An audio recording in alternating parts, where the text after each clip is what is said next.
La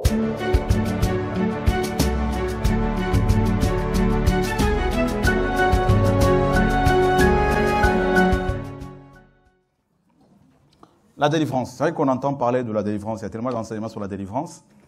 Et il y a tellement de chrétiens qui cherchent des prophètes pour prier pour leur délivrance. À côté, on est en train de justement prier pour les deux sœurs de Londres, pour chasser les esprits qui les dérangent.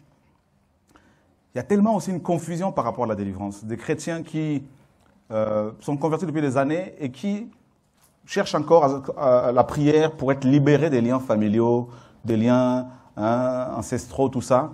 Et souvent, comme vous le savez, ils deviennent facilement la proie de tous ces vendeurs, de tous ces marchands du temple.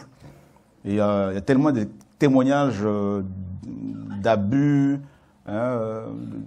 que subissent beaucoup de chrétiens de la part des faux serviteurs, des faux prophètes, faux pasteurs, que le Seigneur m'a vraiment mis à cœur, là encore tout à l'heure, là, de parler sur la délivrance, mais autrement. Et parce que beaucoup de chrétiens ne savent pas que la conversion égale la délivrance. Beaucoup de chrétiens ne savent pas que la naissance d'en haut, la naissance nouvelle, c'est la délivrance. N'est-ce pas? D'ailleurs, le mot salut signifie d'abord, donc délivrance. Le mot grec traduit par salut signifie d'abord délivrance. Ensuite, salut. Et à quel moment, à votre avis, recevons-nous le salut? À quel moment?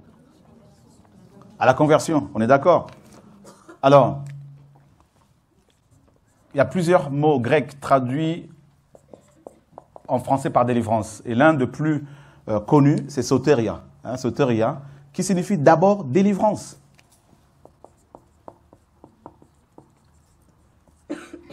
Ou encore salut.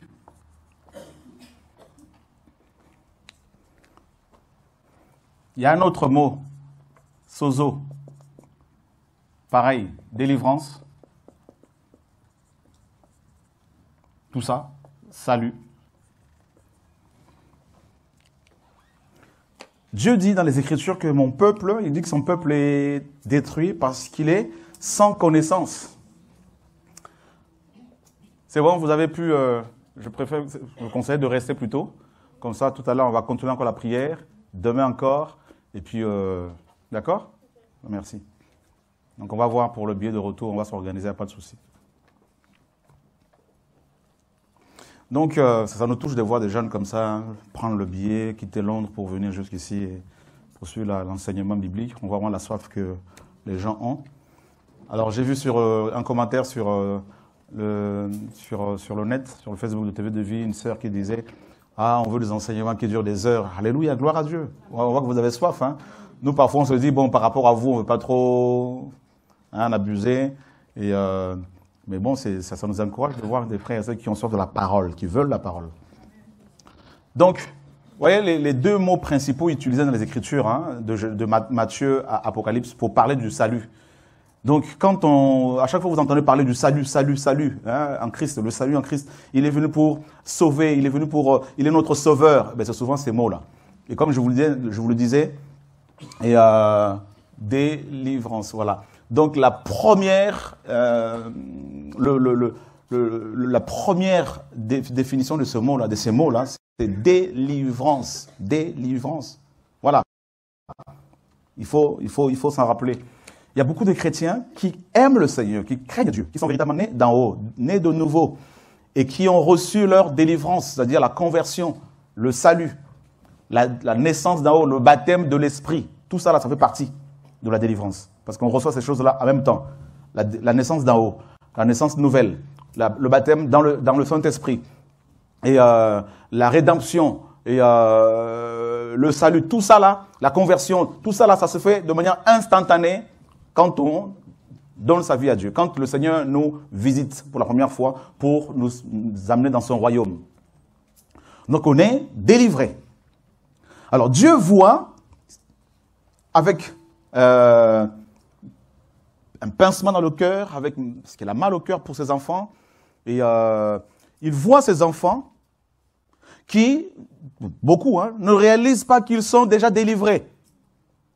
et qui vont encore chercher des gens qui vont les délivrer. Je ne dis pas que on a des cas de personnes converties et qui ouvrent des portes et les démons reviennent. Donc ça, il n'y a pas de souci. Là, quand c'est comme ça, on les chasse, on les délivre au nom de Jésus. Ok. Mais il y en a, ils ne sont pas forcément possédés, mais ils croient être toujours possédés et ils pensent être liés. Hein? Pourquoi? Parce qu'ils ont des problèmes, parce qu'ils subissent des épreuves. Et donc, pour beaucoup de chrétiens, quand le Seigneur nous expose, quand Dieu les expose à une épreuve, hein, quand Dieu permet des épreuves dans leur vie, tout de suite, c'est des démons. Donc, il faut chercher quelqu'un pour prier pour eux. Parce que on ne nous a pas correctement enseigné. Parce qu'on ne les a pas forcément enseignés. On ne leur a pas forcément dit que Dieu nous soumet tous les jours aux épreuves. Nous sommes à l'école du Seigneur.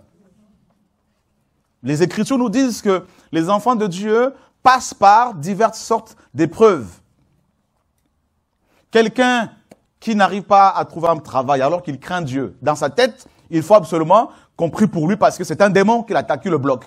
On entend même des gens dire, des chrétiens nous dire, ma vie est bloquée. Mais comment toi qui es chrétien, enfant de Dieu, comment est-ce que tu peux être bloqué par l'ennemi?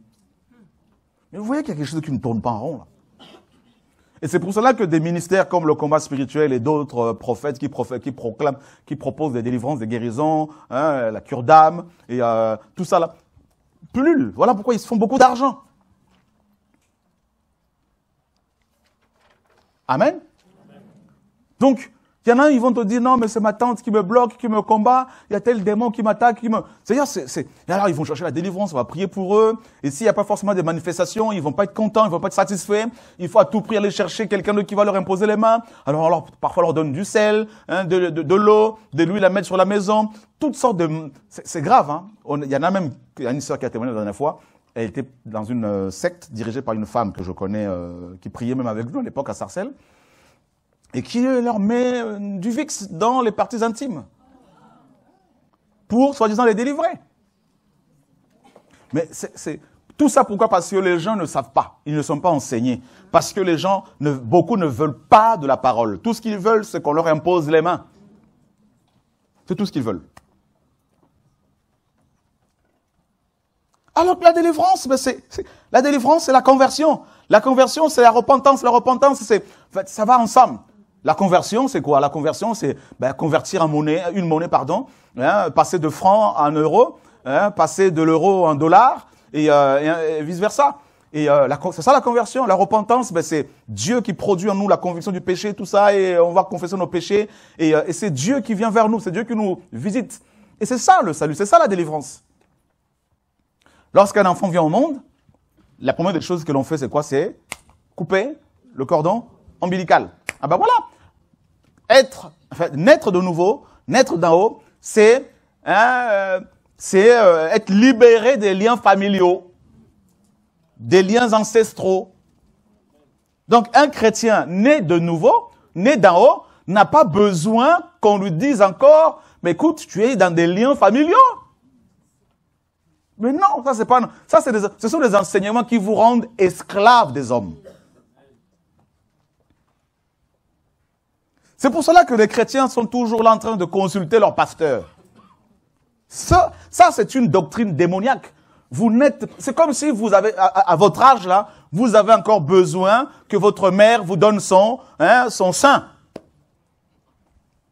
C'est ça, le problème de beaucoup de chrétiens.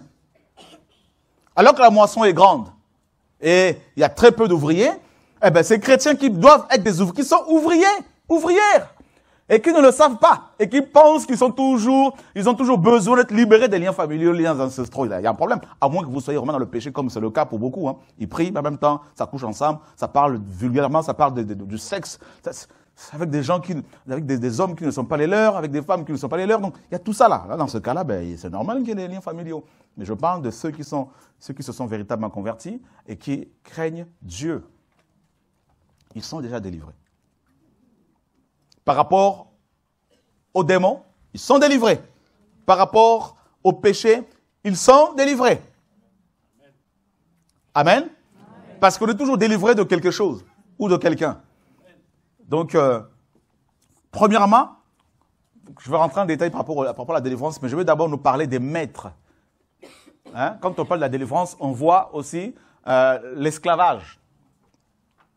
Si le Seigneur nous parle de la délivrance, c'est que nous étions esclaves. On est d'accord? Maintenant, il faut parler un peu des maîtres que nous avions. Il y en a, ils en ont encore aujourd'hui, malheureusement. Ils ont encore ces maîtres-là. Donc, le premier de tous ces maîtres, bien sûr, c'est le péché. Nous sommes, je vais demander à quelqu'un qui a le micro, qui va nous lire rapidement des versets, là. Et si c'est possible. On va passer le micro à quelqu'un qui lit assez vite. Bien. Qui va nous faire la lecture à chaque fois. Ah ben tu peux nous aider? Tu as une Bible avec toi? Ouais. Ouais. Ah ben parfait, on lui passe le micro. Romains chapitre 7.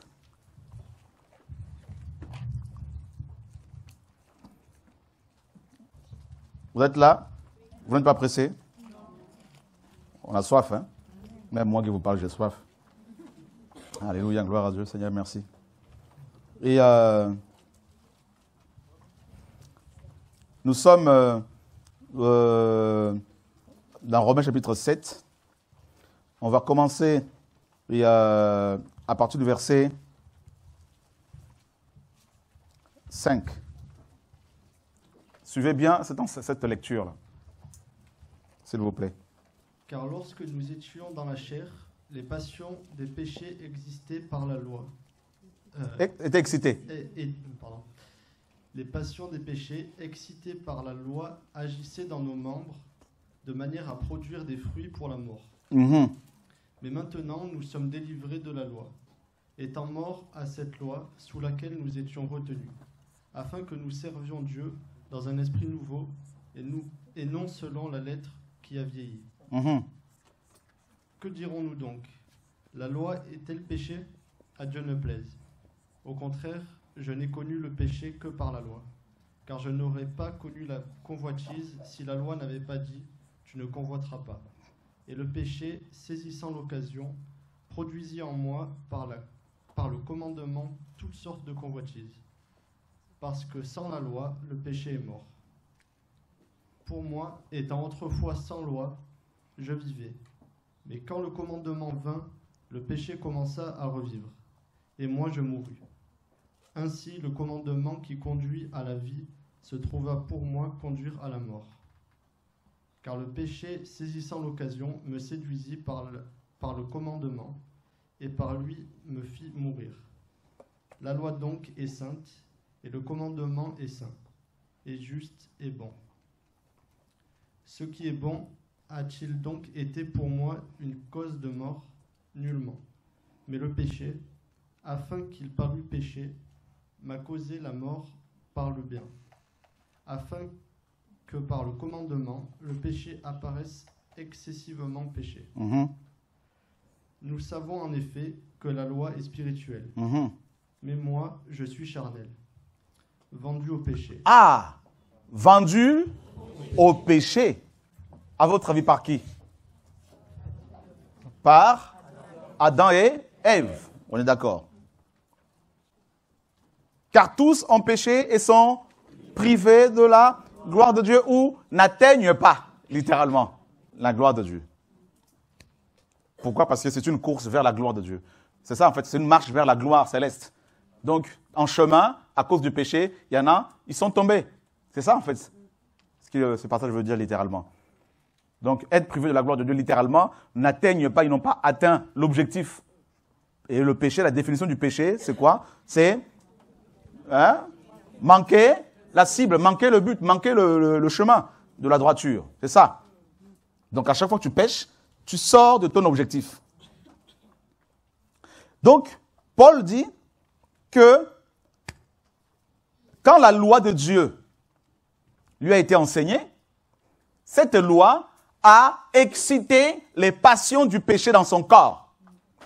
Ah!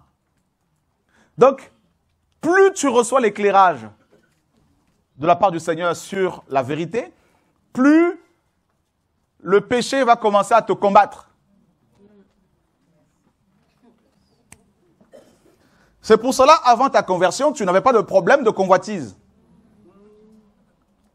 Tu n'étais pas là en train de régler ton regard, de gérer tes pensées. Les mauvaises pensées, la convoitise, pour toi, c'était quelque chose de normal. Mais une fois que tu as connu la vérité, que Dieu t'a dit ça, ce n'est pas bon, ça, cette chose n'est pas bonne, eh ben, du coup, tu as commencé à réaliser que ta chair est faible, que le péché vraiment agit terriblement dans ta chair. Et là, ben, Seigneur, sauve-moi, j'en peux plus. Hein? Et c'est là que souvent beaucoup de gens vont demander la délivrance, alors que ce n'est pas forcément les démons, c'est d'abord le péché qui agit dans ta chair. Et Paul dit qu'il a été vendu au péché. Donc, tous les hommes sont vendus au péché. Le péché est est le maître de l'humanité, des hommes. Un des maîtres. Si Dieu vous ouvre les yeux, vous allez voir des hommes qui pêchent volontairement, bien sûr, les hommes de ce monde, même des chrétiens, soi-disant, sont enchaînés. Et cette chaîne-là s'appelle le péché. Ils sont enchaînés et vous avez la chaîne, le péché, et vous avez le maître qui est devant, c'est le péché. Voilà, il y en a, c'est la convoitise, d'autres c'est la haine, d'autres c'est le racisme, tout ça, le tribalisme, la sorcellerie, la convoitise, la magie, tout ça, et la masturbation, voilà, des relations sexuelles illicites, tout ça, et toutes ces choses-là, l'adultère, la convoitise, tout ça, et la pornographie, hein, tout ça. Quelles sont les choses, quel est le nom du péché qui te tient? Regardez. Et dans 2 Pierre chapitre 2, avant d'aller dans 2 Pierre, Paul dit quoi? Car je n'approuve pas ce que je fais. Voilà le péché. Il y a des choses que tu fais, mais tu ne les approuves pas, parce que tu sais personnellement qu'elles ne sont pas bonnes.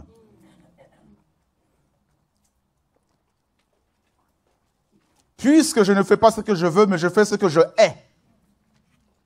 Et à chaque fois que tu pêches comme ça, tu commences à pleurer, tu t'aperçois que tu as mal agi. Voyez? Donc là, ce sont les caractéristiques d'une personne possédée par le péché.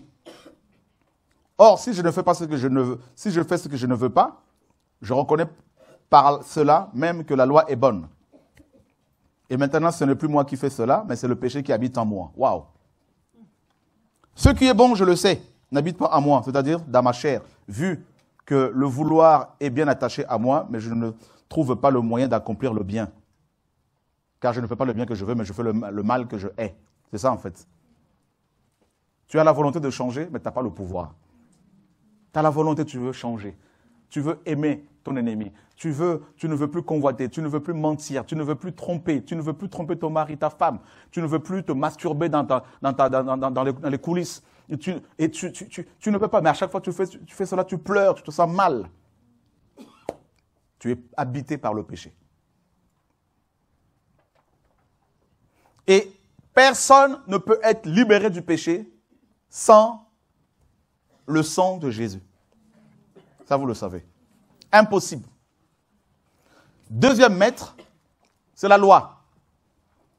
La loi est c'est aussi la maîtresse de beaucoup. Paul le dit, regardez, on peut nous relire Romains, avant d'aller dans 2 Pierre là-bas, Romains 7, 6.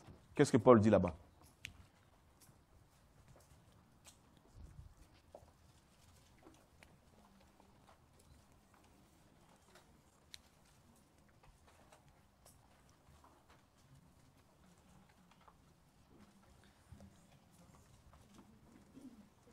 Mais maintenant, nous sommes délivrés de la loi, étant morts à cette loi sous laquelle nous étions retenus, afin que nous servions Dieu dans un esprit nouveau, et non selon la lettre qui a vieilli. Ah! Donc Paul parle de la loi, et il dit que cette loi, c'est une lettre. Et cette lettre a vieilli. Donc, de quelle loi Paul parlait-il ici, à votre avis? La loi mosaïque, mais il faut bien préciser. La loi mosaïque, la loi cérémoniale. Donc, on est d'accord, hein? La loi cérémoniale qui était une loi relative au culte. D'accord? Voilà. C'est-à-dire, cette loi cérémoniale avait... En fait, il y avait plusieurs choses en relation avec la loi cérémoniale. Il y avait premièrement le temple. D'accord? Le temple était l'épicentre du judaïsme antique. C'est-à-dire, toutes les personnes qui voulaient adorer Dieu, ils devraient aller au temple, à Jérusalem. Voilà. Le culte était centralisé. Malheureusement, dans beaucoup d'églises aujourd'hui, c'est le cas. Hein. Ils veulent construire des temples encore. Là. Hein? Et si un chrétien, si on lui dit le dimanche, tu peux te reposer avec ta famille, aller en week-end, ah non, non, non, c'est comme s'ils péchaient. Vous voyez? Donc, ils sont encore sous la loi. Donc, il y avait le temple, il y avait les prêtres. Ceux et celles qui voulaient offrir des sacrifices devraient absolument passer par les prêtres, qui étaient les intermédiaires, les médiateurs entre le peuple et Dieu. Dieu et le peuple. Et nous avons encore cette mentalité dans beaucoup d'églises, où des chrétiens veulent à tout prix passer par les prophètes, les apôtres, les docteurs, hein, tout ça là, pour aller vers Dieu. Vous voyez ce que je veux dire? C'est quand même terrible. On leur dit, vous êtes libres, mais ils ne veulent pas comprendre, ils ne veulent pas. Ils sont encore sous la loi. La troisième chose par rapport à la loi, donc la première chose, on a vu le temple, deuxième chose, les prêtres, troisièmement, les sacrifices. Et vous avez de plus en plus d'églises qui vous disent il faut faire des sacrifices, que Dieu aime cela, et en parlant d'argent, bien sûr. Il faut donner quelque chose qui te coûte cher, ça on le sait. De plus en plus, les gens parlent de cela, la dîme notamment. Ils vont vous dire, Abraham a payé la dîme. Alors vous comprenez, Abraham l'a payé avant la loi. Mais un pasteur, il a payé à Melchisédek ou à un pasteur quelconque? Ils sont dans une confusion là parce qu'ils veulent vous imposer la loi. Vous voyez? Autre chose par rapport à la loi, le dimanche, un jour mis à part pour l'adoration. Dieu habite en vous, en nous, en permanence. Maintenant, quel jour vous allez lui dédier encore pour aller faire des prières spéciales? Vous voyez, il y a tout ça là. C'est quand même terrible, hein? La loi. C'est grave. Les chrétiens sont conditionnés à dépendre d'un bâtiment, qu'on appelle l'église, conditionnés à dépendre des prêtres, qu'on appelle les pasteurs. Voilà pourquoi les pasteurs se considèrent comme des lévites. Et vous êtes les laïcs. Eux, c'est le clergé. Alors que le Seigneur a brisé ce mur-là. Et nous sommes tous des prêtres. Tous les chrétiens. Des rois et des prêtres. Amen. C'est quand même terrible. Donc du coup, la seule relation verticale que nous avons, c'est avec Dieu. Et avec les autres chrétiens, c'est une relation horizontale. Donc il n'y a pas une tête qui dépasse. La seule tête qui dépasse, c'est Yeshua. Alléluia. Il mérite un bisou, mes amis, dans le nom de Yeshua. Gloire à Dieu. Amen. Gloire à Dieu. C'est lui le maître ici. Alors, donc la loi, c'est terrible. Hein? Donc vous voyez, si vous êtes libéré du péché, vous pouvez être rattrapé par la loi.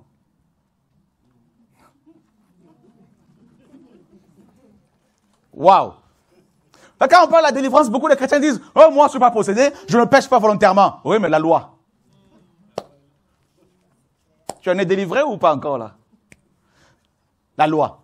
Paul dit la loi cérémonielle était l'ombre des choses à venir. Il dit dans Colossiens 2, 16 à 18 que personne ne vous juge au sujet de jour, de sabbat. Oh sabbat, les adventistes du 7e jour.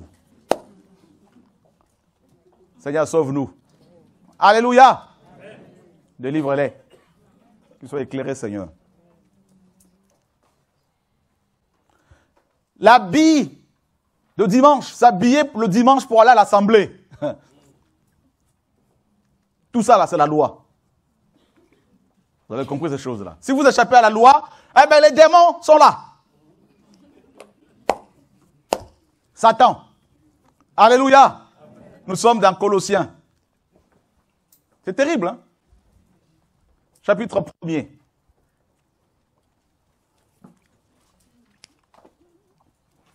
C'est quel verset, à votre avis? Verset 12. Quelqu'un peut le lire, mon frère, toujours? Rendant grâce au Père, qui nous a rendus capables d'avoir par l'héritage des saints dans la lumière, qui nous a délivrés de la puissance des ténèbres. Oh, on s'arrête là 2 secondes. Est-ce qu'on peut l'acclamer? Amen. Waouh. Ah non, je l'aime cette parole-là, elle est magnifique. Il nous a quoi? Délivrés de la puissance des ténèbres. Oh, que les sorciers ouvrent grandement leurs oreilles. Quand j'entends des chrétiens qui ont peur des sorciers, je me dis, mais ils n'ont rien compris. Nous sommes allés en Côte d'Ivoire ou partout Dieu nous envoie. À chaque fois que Dieu me dit, il y a des sorciers, appelle-les. Ils viennent. Je vous dis, ils courent devant. Il y en a qui se cachent, qui se sauvent, qui s'en vont. Mais ils courent devant. Comme en Côte d'Ivoire, là, il y en a plein qui sont venus. Sorciers, venez, courez. Mais quand je vois des chrétiens, on leur donne des enseignements avec par des enseignants bibliques soi-disant, on leur fait peur, la peur des sorciers. Il ne faut pas t'asseoir à côté, hein. Cette sœur-là, tu sais, il ne faut pas te mettre à côté. Mais si on vous dit que cette sœur est sorcière, allez vous asseoir justement à côté. Amen. Moi, ce que je veux faire, non, je ne veux même pas m'asseoir à côté, je veux m'asseoir devant pour lui donner mon dos. Parce qu'à côté, on peut dire, je peux la voir si jamais elle veut m'attaquer. Mais je veux lui donner mon dos. Et je ne veux même pas voir quand elle va m'attaquer. Mais si elle ose, elle verra que non seulement Dieu m'a délivré de leur puissance, mais il m'a transporté au ciel. Alléluia! Waouh! Non, là, vous m'avez acclamé, j'en veux pas. Je veux que Dieu soit acclamé.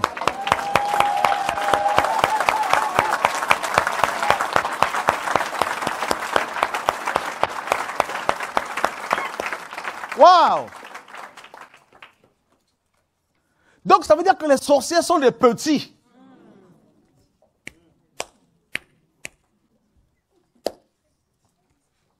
Le Seigneur a dit, voici, je vous ai donné le pouvoir. Il n'a pas dit, voici le pouvoir que j'ai donné au bishop. La mystification. De marcher sur les serpents. Au pluriel, parce que vous avez boa, vous avez vipère, vous avez toutes sortes de serpents là, oh mambo, je ne sais pas quoi, là, le serpent le plus dangereux là. Tout ça là. Frère, tu as reçu le pouvoir. C'est que Dieu, notre Père, a fait de nous des rois. Et un roi, quand il marche, il y a toujours un tapis rouge quelque part. Maintenant, notre tapis rouge, ce sont les serpents et les scorpions.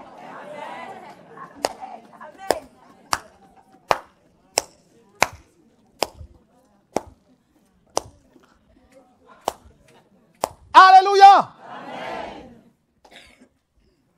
Et il rajoute, et sur toute la puissance. Il nous a délivrés de la puissance de quoi? De qui? De ténèbres.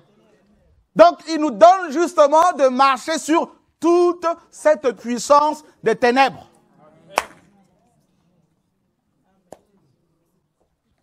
Voici les... Oh mon Dieu. Voici les miracles. Voici les hommes qui vont accompagner les miracles. Et voici les miracles qui accompagneront les bishops. Les grands hommes de Dieu. Les grandes femmes de Dieu. Ceux qui auront... En mon nom, ils chasseront les... Oh! C'est-à-dire tel que tu es là, un vrai enfant de Dieu qui est délivré à la conversion. Avant d'arriver dans une maison où les démons travaillent, à des kilomètres déjà de cette maison, les démons se concertent entre eux. Ils sentent qu'il y a un roi qui est dirigé par le roi des rois qui vient à la maison. Ils quittent la maison avant que tu ne viennes. Et toi, tu es là, enfant de Dieu, délivré des démons.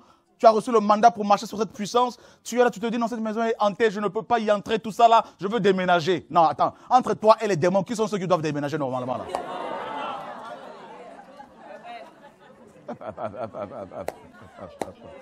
Alléluia! Je vous ai raconté l'histoire de ma famille. On était tout petits comme ça, on avait des voisins bizarres, sorciers. Et une de mes sœurs, mes grandes sœurs, voulait à tout prix que mes parents vendent leur maison. Je dis non, cette maison je l'aime bien quand même parce qu'on a grandi ici, tout ça. Je dis non, papa, tu peux pas vendre. Non. Elle dit si. Un jour, on priait comme ça la famille. J'ai tenu sa main, tout ça, on était en famille. Et je dis, Seigneur, ouvre-lui les yeux, qu'elle voit les anges qui veillent sur la maison. Et j'entends ma sœur rigoler. Je dis, Seigneur, merci, elle voit. À la fin de la prière, je lui demande, alors qu'est-ce qui s'est passé? Elle dit, j'ai vu de grands anges entourer la maison. Je lui dis, tu comprends? Frère, vous ne savez pas qui vous êtes. Je parle aux vrais enfants de Dieu. Hein? Vous êtes encore au niveau de liens familiaux? À ce niveau-là? Ça, c'est la maternelle, ça.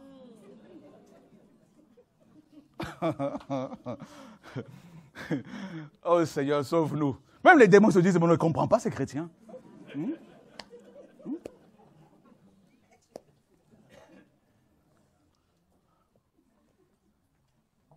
Alléluia. En qui nous avons là la rédemption. Le paiement d'une rançon pour délivrer un esclave. C'est ça. Le démon, c'est réglé. Quand un démon vient m'attaquer la nuit pendant que je dors, ou Satan lui-même, je me réveille, je le rappelle, vous avez été vaincu, frère, je me recouche. Je ne veux pas commencer à prier encore toute la nuit parce qu'ils sont venus m'attaquer. Il y a beaucoup de chrétiens qui se comportent comme ça. Ils sont là, Seigneur, protège-moi. Oh, Seigneur, tu m'as dit, je ne mourrai pas, je vais... Non, mais attends, Dieu dit, mais tu comprends pas. Passe la nuit pour m'adorer. Mais tu passes, un démon t'embête alors que le lendemain, tu vas travailler. Mais c'est quoi cette affaire-là? Notre maître, quand il délivrait les gens, parfois, il ne se déplaçait pas. On lui disait seulement, dis un mot seulement. Là. Il dit, va, le démon est sorti. Et il a dit, nous ferons plus que lui. Et vous êtes là, non, le démon m'a attaqué à 2 h du matin, alors pendant 4 heures, je vais chasser, combattre. Combattre quoi?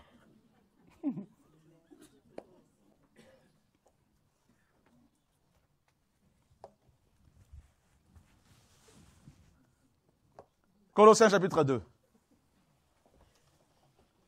verset 14.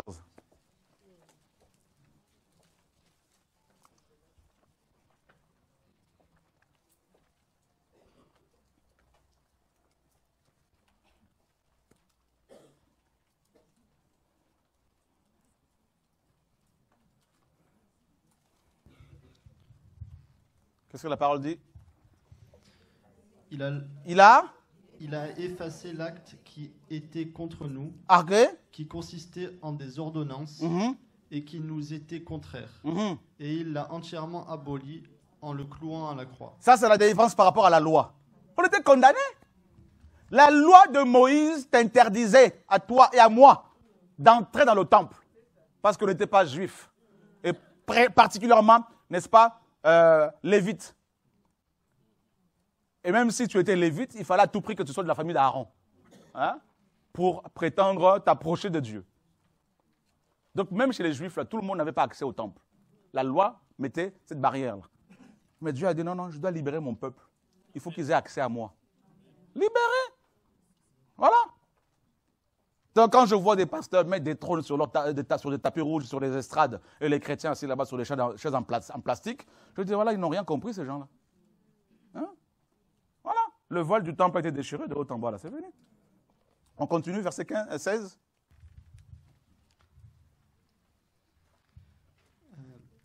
Il a dépouillé les principautés. Il a quoi? Il a dépouillé les principautés. Dépouiller, c'est quoi votre avis? Enlever. À quoi? Il a quoi? Il a dépouillé les principautés et les puissances et les a exposées publiquement en spectacle en triomphant d'elle à la croix. Mais Jésus est dangereux? Non, notre grand frère est trop dangereux. Jésus! Non, mais vous, quand j'entends des gens être idolâtres, je vois les idolâtres, je dis, ils n'ont rien compris. Celui qui connaît Jésus, là, il ne va plus suivre les hommes. Quand il entend Chora, il dit, Chora, c'est mon frère. Lui et moi, là, nous sommes des brebis. C'est le grand frère qui nous intéresse. C'est ça le message. Amen. Alléluia. Amen. Oh, moi, je suis avec Chora, j'ai vu. Ils sont des bébés, là. Ce sont des bébés, ils n'ont rien compris. Dis-moi que tu as croisé Jésus. Dis-moi que tu as parlé avec Jésus. Là, je veux dire, oula. Là, c'est chaud, c'est mon frère. La mystification. Il a dépouillé les principautés, c'est-à-dire les princes, qui ont des principautés, qui gèrent des bouts de terre, sur terre ici. Je vous dis. Quand l'ange envoyé par Yahweh, hein, Dieu envoie un ange pour parler à Daniel. L'ange était bloqué pendant combien de jours? 21 jours. Par qui? Le prince de Perse. Pourtant, les Écritures nous disent dans Daniel 10 là-bas que Darius était le roi de Perse. Mais derrière Darius, sur le monde spirituel, il y avait un vrai roi de ce pays-là. C'était un démon. Donc derrière chaque président, tout ça là, chaque roi, il y a un démon qui gère. Il y a des démons. L'ange arrive, l'ange était bloqué. Parce que ces démons n'étaient pas encore dépouillés. Mais il y a encore des démons qui gèrent des pays, bien sûr. Mais Jésus prend ces princes-là, de tous ces territoires-là, sur la croix. Toutes les principautés, tous les princes sont venus déposer les armes. Il ne s'est pas arrêté à le mettre. Il dit, c'est trop facile. Vous avez déposé les armes, je ne veux pas m'arrêter là. Il les a exposés. Comme l'armée romaine. En fait, on a utilisé une image ici du comportement des soldats romains. Quand ils arrivaient quelque part et qu'ils gagnaient, remportaient une victoire, une guerre, eh bien, les soldats vaincus, l'armée vaincue, allaient devant le public qui était là, qui acclamait. Et il y avait les soldats romains qui étaient là, César était là aussi, parfois, et l'armée vaincue déposait les armes. Là, c'était le dépouillement. Ensuite, on les exposait devant tout le monde, ces soldats-là, vaincus. C'est ça l'exposition. Donc, le Seigneur a pris les armes. Là. Il a, oh, le démon de mort, oh, le démon de sorcellerie, oh, le démon machin, tout ça, là, exposé aux anges. Les anges ont commencé à acclamer le Seigneur. Aïe, aïe, aïe, aïe, aïe, aïe. Alléluia! Amen. Je suis convaincu que l'ange qui était bloqué 21 jours, ce jour-là, il a acclamé encore le Seigneur. Alléluia! Waouh! Et non seulement qu'il les a exposés, il a triomphé. Triomphé. On sait ce que c'est, hein? Ouh! À quel endroit? À la croix. Jesus Christ, alléluia, la croix. Fini, c'est réglé. Et vous êtes encore au niveau des démons. Ah, mais vous savez, il y a même des ministères là qui connaissent tous les noms des démons.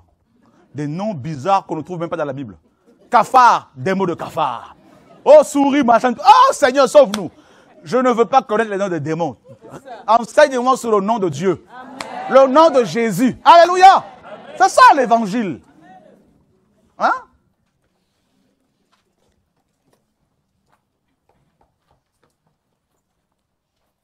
Seigneur, sauve-nous. Et je vous assure que les démons font des dégâts. Hein? Ah oui. Vous allez voir des jeunes, des moins jeunes, des parents, des familles sont possédés. Mais vraiment. Et là, il faut une délivrance, bien sûr. Possédés. Les démons leur font faire n'importe quoi. L'inceste, le meurtre, tout ça, toutes ces pratiques, toutes ces choses que Dieu, n'est-ce pas, réprime. Parce qu'ils sont possédés par les démons. Et comme vous le savez, les démons quelqu'un peut être possédé par 6000 démons. La légion romaine, qui comptait entre 3000 et 6000 démons. Imaginez un peu. Seigneur Jésus-Christ. Alléluia. D'autres maîtres, ce sont les hommes. Ouh. Nous sommes dans 1 Corinthiens chapitre 7, verset 23. On va le lire assez rapidement. Si on peut avoir une application là, pour l'application pour aller plus vite. 1 Corinthiens 7, 23. Vous avez été achetés à un grand prix. Ne devenez pas esclaves des hommes. Voilà. Vous avez été achetés, ou rachetés, mais achetés plutôt. Le Seigneur nous a achetés. Voilà, quand tu vas dans un marché, tu vas dans un supermarché, tu achètes quelque chose, ben la chose t'appartient. C'est pour cela que 1 Pierre 2, 9 nous dit que nous sommes le peuple acquis. Voilà. Alors imagine ma soeur maintenant, tu as été acheté, racheté. Et tu vas encore écouter les enseignements qui te disent non, il y a les liens familiaux, ton père encore, machin, tout, mais tu n'appartiens plus aux hommes là. Non. C'est pour cela que Paul disait aux Corinthiens, ne devenez pas esclaves des hommes. Il faisait allusion aux prophètes et aux apôtres par excellence, dont parlaient les Corinthiens. Et malheureusement, beaucoup de chrétiens sont encore esclaves des hommes. Et ensuite, ils découvrent que ces personnes étaient des mauvaises personnes, qui les ont manipulées, dépouillées. On leur a fait faire n'importe quoi sous prétexte que Dieu a prouvé cela. Des pratiques anti-bibliques. Il y en a qui sont esclaves de leur mari, des femmes qui sont esclaves de leur mari, des maris qui sont esclaves de leurs femmes, hein, et inversement, des parents qui sont esclaves des enfants qui sont esclaves des parents, tout ça. C'est terrible.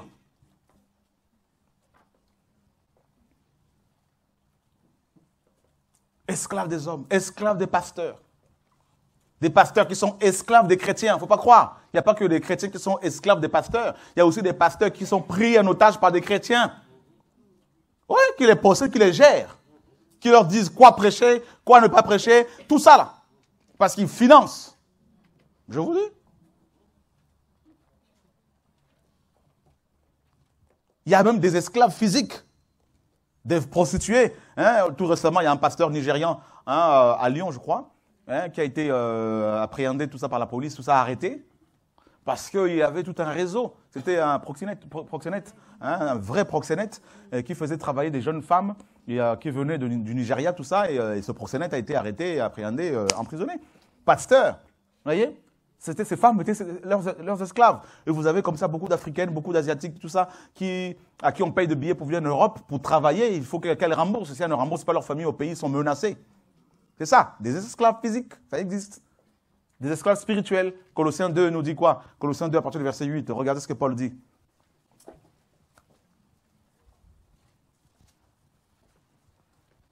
C'est une application que tu as? Donc on va prendre une application, comme ça va aller plus vite. Colossiens 2, 8. Prenez garde que personne ne fasse de vous sa proie par la philosophie et par de vaines tromperies conformes à la tradition des hommes et au rudiment du monde et non selon Christ. Ah, ce passage nous parle de 2 maîtres. Premièrement, les hommes, et deuxièmement, la philosophie, c'est-à-dire les doctrines, ou je dirais les systèmes des hommes. Il y en a plusieurs, d'accord? Donc, les doctrines. Si vous êtes mal enseigné, vous allez être esclave de celui qui vous a mal enseigné. Par exemple, vous avez des chrétiens à qui on a dit qu'ils ne doivent pas quitter leur église. Donc, ils sont esclaves de la philosophie pastorale, donc cette fausse doctrine, et ils sont deuxièmement esclaves du système religieux de ce pasteur. Parce que le système des hommes, les systèmes des hommes, il y en a plusieurs, et leurs doctrines vont ensemble. On t'enseigne de fausses doctrines, tu deviens esclave de ces faux enseignements, qui t'enferment dans un système pyramidal. C'est terrible. Donc, Babylone, le système babylonien. On vous enseigne, on vous dit que le Seigneur vous veut devant son trône. Vous pouvez aller directement vers lui sans passer par les hommes. Vous pouvez prier le Seigneur tous les jours, tout le temps. Pas seulement le dimanche. Mais beaucoup de chrétiens se disent, non, ils reçoivent encore des enseignements, on leur dit, non, il faut absolument le dimanche. Non, il faut absolument payer la dîme. De nouveau, ils se mettent sous l'esclavage des hommes et de leur système. Ils sont esclaves des hommes et de leur système parce qu'ils ne veulent pas être libres.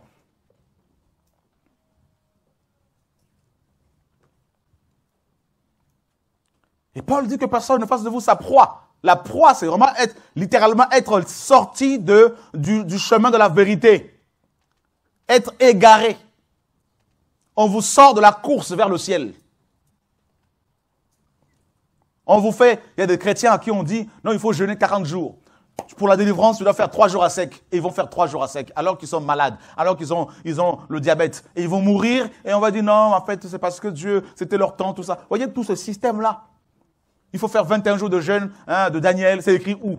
Ils en ont fait une doctrine. 40 jours de jeûne de Moïse, c'est écrit où qu'il faut en faire une doctrine. Voyez? C'est quand même terrible.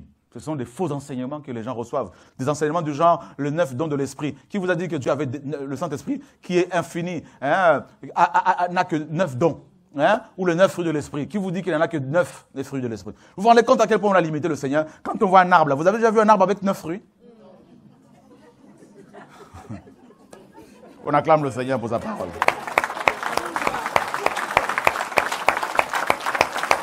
Alléluia! Qui croit que Jésus est l'olivier franc? Vous avez déjà vu un olivier? Est-ce qu'il y a 9 fruits dessus? Non. Ok. Qui croit que le Seigneur est la vigne? Est-ce que vous pensez que la vigne, dessus, il n'y a que 9 fruits? Bah alors arrêtez, mes amis. Vous lisez un verset et vous dites que Dieu ne se limite qu'à ce verset-là. Hein? Ça, c'est Galates 5, 22. Les 9 fruits de l'esprit, tout ça là. Alors que dans Romains 6, on nous parle d'un autre fruit, la sanctification. Seigneur, sauve-nous. Vous voyez, tous ces faux enseignements-là vous enferment.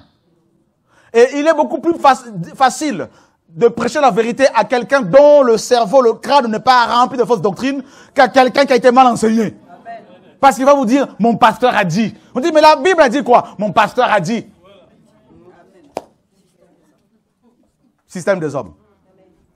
Dieu, dans les Écritures, ne parle pas de la Trinité. Mais vous avez été enseignés, nous tous, que Dieu est une personne, il y a un seul Dieu, mais dedans, il y a 3 personnes distinctes, différentes les unes des autres, et les 3 personnes sont co-créatrices, co-éternelles, tout-puissantes, et ça donne corrompu. Voilà, c'est ça. On acclame Jésus de Nazareth, Seigneur mon Dieu. Alléluia! Seigneur, sauve-nous. Dis à ton voisin que Dieu nous sauve. Voilà. Et du coup, on ne sait plus comment prier. Vers quelle personne de la Trinité il faut s'adresser régulièrement. Voilà. On est complètement mélangé, comme disent les Ivoiriens. Voilà. Seigneur, sauve-nous. Seigneur. C'est pour cela qu'ils sont là, ballottés à tout vent de doctrine. En fait, c'est la Trinité. En fait, c'est plus la Trinité. De nouveau, c'est la Trinité. De nouveau, parce qu'ils sont enfermés. Encartés, ils sont complètement emboîtés, ils sont complètement liés. Allez vous dire à un croyant catholique que Marie n'est pas la mère de Dieu. Mais vous allez dire ça à un inconverti, il va dire, écoute, moi, il n'y a pas de problème. Si elle n'est pas la mère de Dieu, moi, je n'ai pas de problème à cela. Voilà. Vous voyez? C'est ça.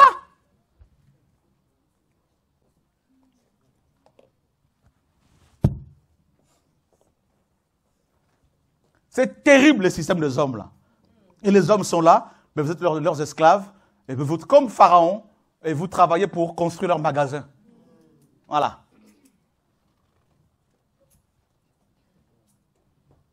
Seigneur, sauve-nous.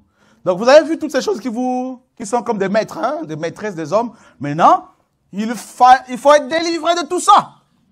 C'est pour cela que Jésus parle du salut, de la délivrance. Dans le système des hommes, vous avez dedans vous avez aussi la dot. Oh mon Dieu. Oh là là là là là là.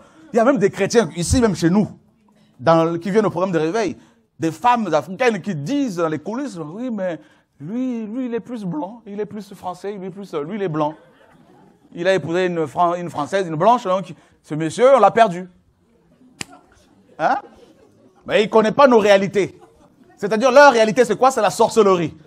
Hein? Et l'une des sœurs disait à quelqu'un que je connais, une sœur que je connais, hein, elle disait à quelqu'un, en fait, une autre sœur a reçu l'enseignement, elle a été délivrée de la dot, de ce système des hommes, qui l'emprisonnait. Elle a marié ses filles sans dot. Alors une autre sœur va la voir pour lui dire, ah vraiment, j'ai appris que ta fille que tu as mariée a eu un enfant, mais je pensais quand même que ta famille allait la bloquer spirituellement, qu'elle n'allait pas pouvoir concevoir parce qu'ils n'ont pas reçu la dot. Voilà. C'est des gens qui reçoivent des enseignements depuis des années. Hein.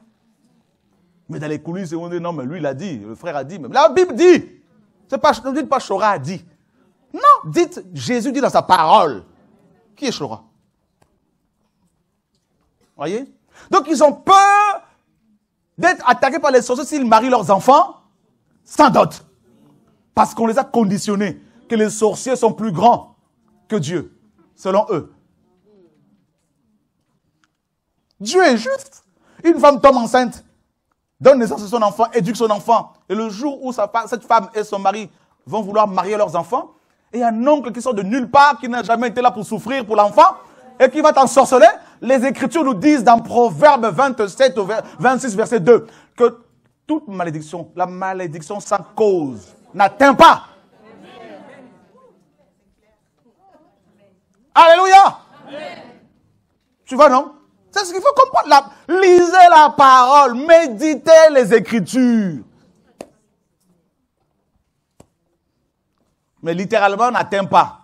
Sans effet, oui, mais n'atteint pas parce que la malédiction, c'est une parole qui est lancée, qui part, qui marche. Et comme la parole de malédiction marche juste de l'endroit où elle a été libérée vers la personne maudite, eh bien, le problème, c'est que si toi, tu crains Dieu, cette malédiction ne va pas arriver jusqu'à toi. Elle va s'arrêter en chemin, faire demi-tour. Alléluia!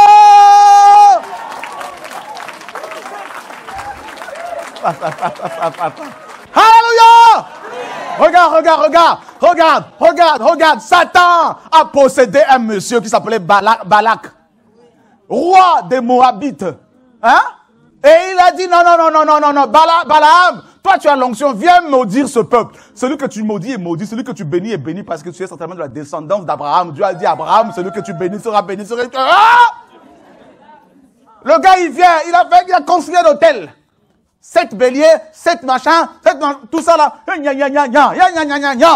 La malédiction est lancée. Elle a commencé à marcher. Quand elle arrive devant le camp des Hébreux, l'assemblée d'Israël, alléluia, la malédiction s'arrête. Demi-tour. Balaam, me voici. J'ai été libéré, je viens vers vous. Ça touche les ennemis là. Jesus Christ. Deuxièmement, de nouveau, la malédiction marche. S'arrête, demi-tour. Troisièmement, pareil. Le chiffre 3, la résurrection, l'accomplissement. Frère, Balaam a dit non, ce peuple-là est béni. Lui-même a commencé à libérer la bénédiction. Béni soit Jacob, béni soit le peuple d'Israël. Frère, ceux qui font des incantations contre toi, toi tu es délivré, tu es enfant de Dieu. Alléluia! Oh, Jesus Christ! Alléluia! Jésus est fort. Je veux dire à quelqu'un ce soir, il y a des bénédictions que tes ennemis eux-mêmes ont provoquées. Au lieu de te laisser tranquille, ils ont commencé à te maudire. Et Dieu change la malédiction en bénédiction. Alléluia! Oh! Alléluia! Alléluia! Jesus!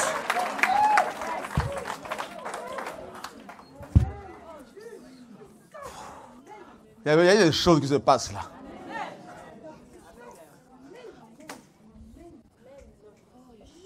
Il y a des gens qu'il ne faut jamais maudire. Il y a des gens qu'il ne faut jamais provoquer. Voilà pourquoi le Seigneur a dit, bénissez ceux qui vous maudissent. Parce que la malédiction sans cause s'arrête en chemin. Et elle se transforme en bénédiction. Là où on a dit que tu allais mourir, Dieu dit non. Comme tu voulais le tuer, eh bien moi je rajoute 15 ans.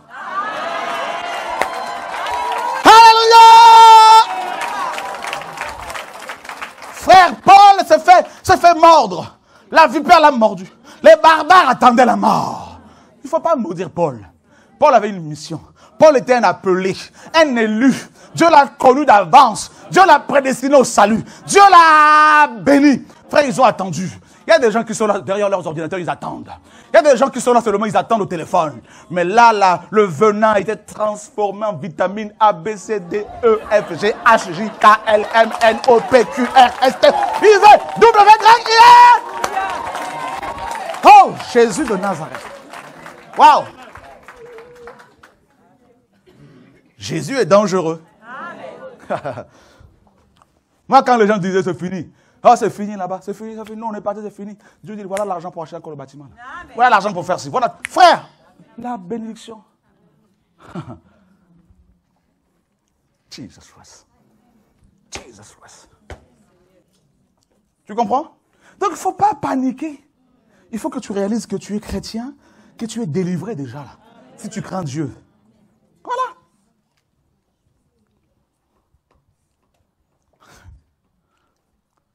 Donc, il fallait être délivré de toutes ces choses-là. Comment Dieu a fait? Comment il a fait? Comment il a fait pour nous délivrer de tout ça? Écoutez bien. Hein. Nous sommes dans Psaume 49. On va prendre l'application. Là. Psaume 49. Pour le frère qui lit. Si tu peux me lire, s'il te plaît, le verset 7 et 8. J'aime bien ce psaume.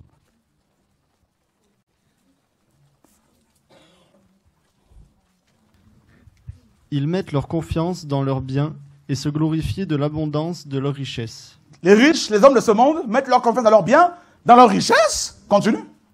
Un homme ne peut racheter son frère, ni donner à Dieu sa rançon. Waouh! Un homme ne peut racheter, et l'hébreu, le verbe racheter ici est utilisé 2 fois. C'est pour ça que dans la nouvelle version, là, on a rajouté. Un homme, écoutez bien, Dieu dit par le prophète ici, qu'un homme ne peut racheter son frère, ni donner à Dieu sa rançon. Pourquoi? Parce que Dieu dit, à cause du péché d'Adam et Ève, qui a touché toute l'humanité, ben pour libérer les hommes de toutes ces choses-là, il me faut du sang pur. Or, les hommes, quelle que soit leur richesse, leur sang est quand même contaminé. Tu peux être la femme la plus belle, mais ton sang est contaminé, pollué. Alléluia. Amen. Oh Seigneur. Et vous savez, le verbe, le mot hébreu utilisé ici pour racheter, c'est le même mot qui a été utilisé dans Genèse 6, traduit par poids. Vous savez ce que c'est, non?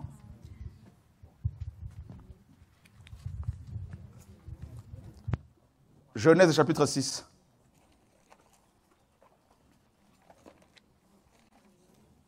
Écoutez bien comment le Seigneur a procédé pour nous délivrer de toutes ces choses. Ah, c'est magnifique. Ah, j'aime le Seigneur. Il est glorieux. La parole là, elle est magnifique. Hein? Genèse chapitre 6. Le verset 14.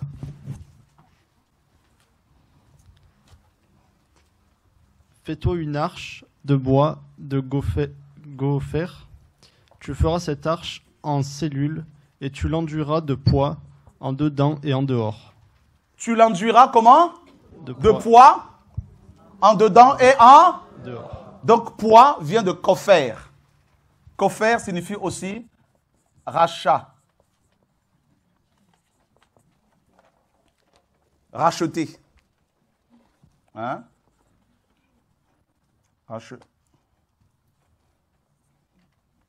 Voilà. Donc, on nous parle de l'arche ici, l'arche. L'arche devait flotter sur quoi? Sur de l'eau, tout ça, sur l'eau.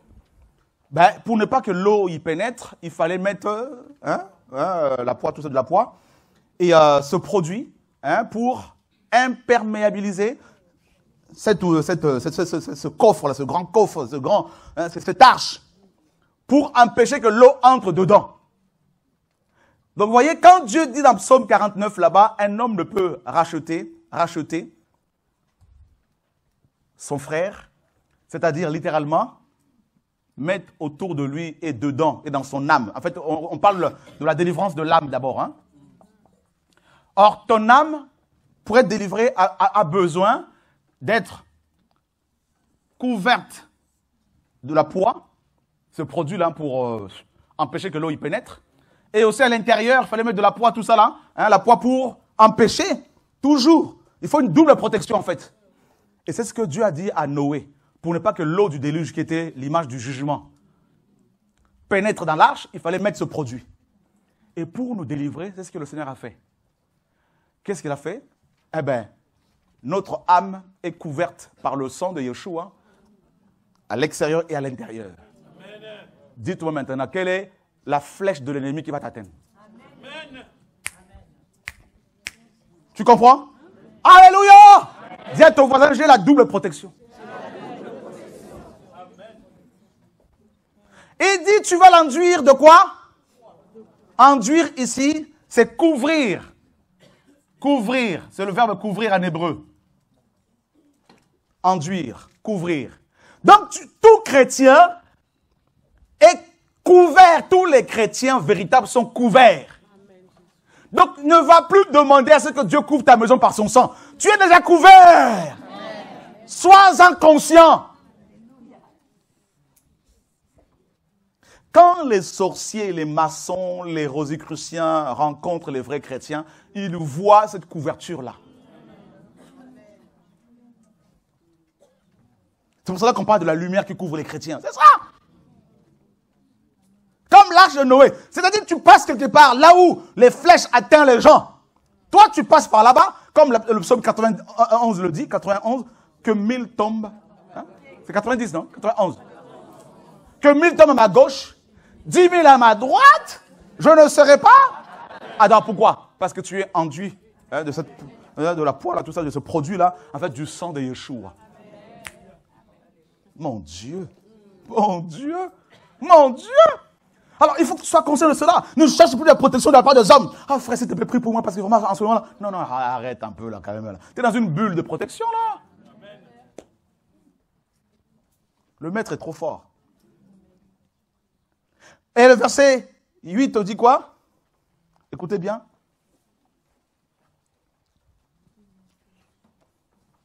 Psaume, pardon. 49.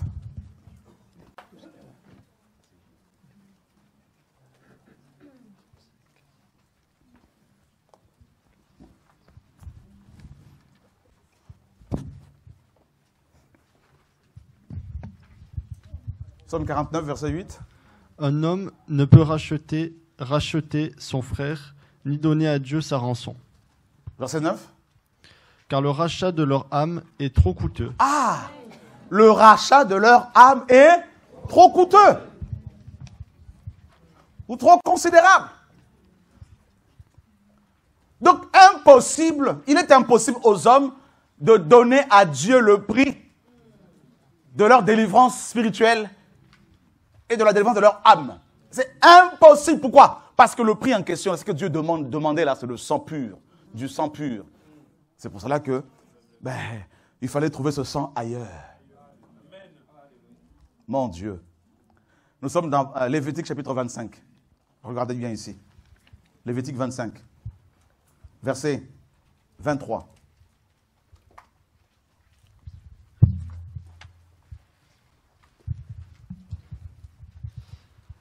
La terre ne sera point vendue à perpétuité, car le pays est à moi, et vous êtes étrangers et forains chez moi. Dieu dit que la terre lui appartient à tous les hommes. Ça, c'est une parenthèse. Tous les hommes sont étrangers. Wow. Non, on peut l'acclamer, mes amis. Il mérite la gloire, hein? Non, honnêtement. Hein? Alléluia. Et tu es chez moi. On continue. C'est pourquoi, dans tout le pays dont vous aurez la possession, vous donnerez le droit de rachat pour la terre. Si ton frère est devenu pauvre, et vend quelque chose de ce qu'il possède, celui qui a le droit de rachat, à savoir son plus proche parent, viendra et rachètera la chose vendue par son frère. Écoutez, on parle de la délivrance. Donc la délivrance, c'est la rédemption ou le paiement, hein, le prix de rançon. Hein. Donc la rédemption, c'est le paiement du prix, hein, donc, pour libérer quelqu'un. Donc, ici, on nous dit que Dieu dit aux Hébreux, si ton frère, toi, ton frère hébreu, devient pauvre, il n'arrive plus à subvenir à ses besoins et qu'il se vende à toi, eh bien, pour être délivré, pour être racheté, il fallait à tout prix que quelqu'un de sa famille le fasse. Pas un étranger, mais quelqu'un qui a le sang, son sang, qui est comme lui, le délivre. Donc, pour libérer les humains, étant donné que tous les humains étaient condamnés, il fallait un humain. Mais aucun humain n'avait du sang pur. Or, Dieu, dans les Écritures, dit qu'il est le Rédempteur. Donc, c'est lui qui doit libérer les hommes. Mais il ne peut pas les libérer en tant que Dieu. Sinon, ce ne serait pas juste. Il fallait qu'il devienne homme. Voilà pourquoi quand on étudie la rédemption, on ne peut qu'accepter la divinité de Jésus-Christ de Nazareth. Alléluia! Acclame-le encore! Oh mon Dieu! Oh mon Dieu! Oh Seigneur! Magnifique est ta parole! Oh Jésus! Waouh! Non, je l'aime, je veux l'aimer encore. Alors, on va voir d'abord, parce qu'on parle de la délivrance. On a vu les maîtres qui peuvent nous contrôler. Maintenant, nous voulons, vous avez vu comment Yeshua a procédé pour nous délivrer. Donc, poids, tout ça, et pour nous couvrir, pour nous protéger. Maintenant, on va parler de celui qui libère. Donc, le maître des maîtres. Celui qui a le droit de rachat. Alléluia. Allons voir d'abord comment Yahweh se présente. Nous sommes dans, mes amis, nous sommes dans Ésaïe. Alléluia, gloire à Dieu. Ésaïe chapitre 41, verset 14. Qu'est-ce que la parole dit? N'aie pas peur, toi, vermisseau de Jacob, et vous, hommes d'Israël, je viens à ton secours, dit Yahweh. Le Saint d'Israël est ton Rédempteur. Le Saint d'Israël est ton Rédempteur. C'est-à-dire celui qui a le droit de rachat. Yahweh. Et il y a plein de versets qui le disent, plein de versets donc, où Dieu se présente comme étant le Rédempteur. Job dit quoi? Je sais que mon Rédempteur est, et qu'il se levera le. Et qui a dit qu'il est le premier et le dernier? Le commencement et la fin. L'alpha et l'oméga. Donc Job parlait de qui? Ah, mes amis, là, alléluia, gloire à Dieu. Ésaïe toujours. Ésaïe chapitre 43, verset 14.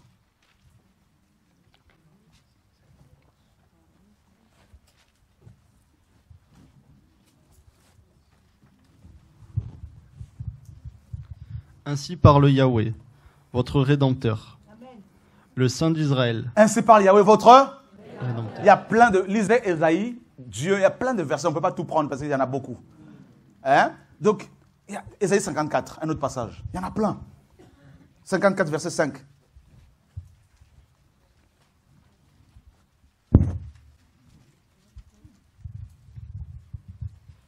Car ton Créateur est ton époux. Yahweh des armées est son nom. Ton créateur est... Ton créateur est... Qui est notre époux? Je suis jaloux de vous d'une jalousie de Dieu car je vous ai fiancé à un seul. Il n'y en a pas deux. Donc si Yahweh est le véritable époux, ce Yahweh-là n'est autre que Jésus. Parce qu'il n'y en a qu'un. Alléluia. Ésaïe 51. Oh Seigneur, merci pour ta parole. Tu es Dieu. Le verset 11. Alors ça c'est balèze. Ce verset-là, il est trop balèze. Ainsi, ceux pour qui Yahweh aura payé la rançon. Ceux pour qui Yahweh aura quoi? Payer la rançon. Donc Yahweh doit payer la rançon. Retourneront. Ils iront à Sion avec chant de triomphe. Une fois qu'on est délivré, qu'est-ce qu'on fait? On chante. On loue Dieu. Oh Seigneur, merci, je suis libéré. Alléluia, merci. Oh Seigneur, oh Seigneur. On dit ceux pour qui Yahweh payera la rançon. Eh bien, on va vérifier si Jésus l'a dit. Matthieu 25. On va vérifier. On va faire une corrélation entre Ésaïe et Matthieu. Entre, entre les prophètes du Tanakh et les écrits de la Nouvelle Alliance. Matthieu 20, 28, pardon. 20, 28.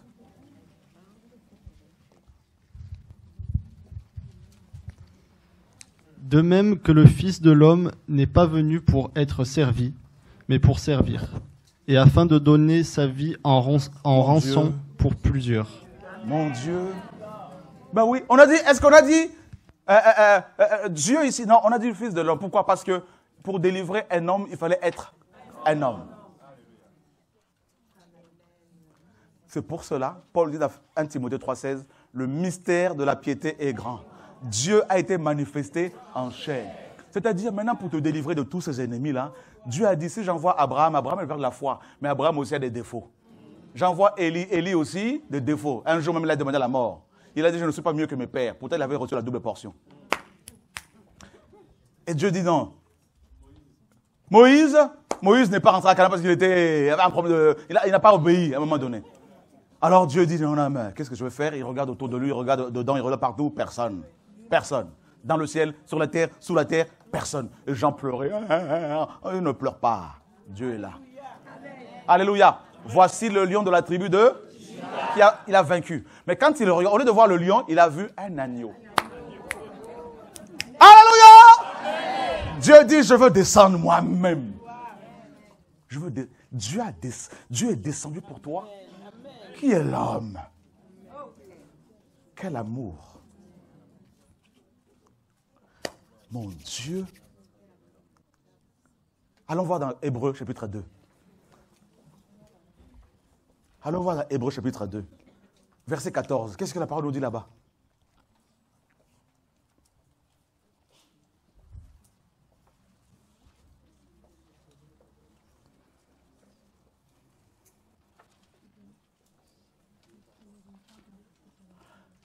Ainsi, puisque les enfants participent à la...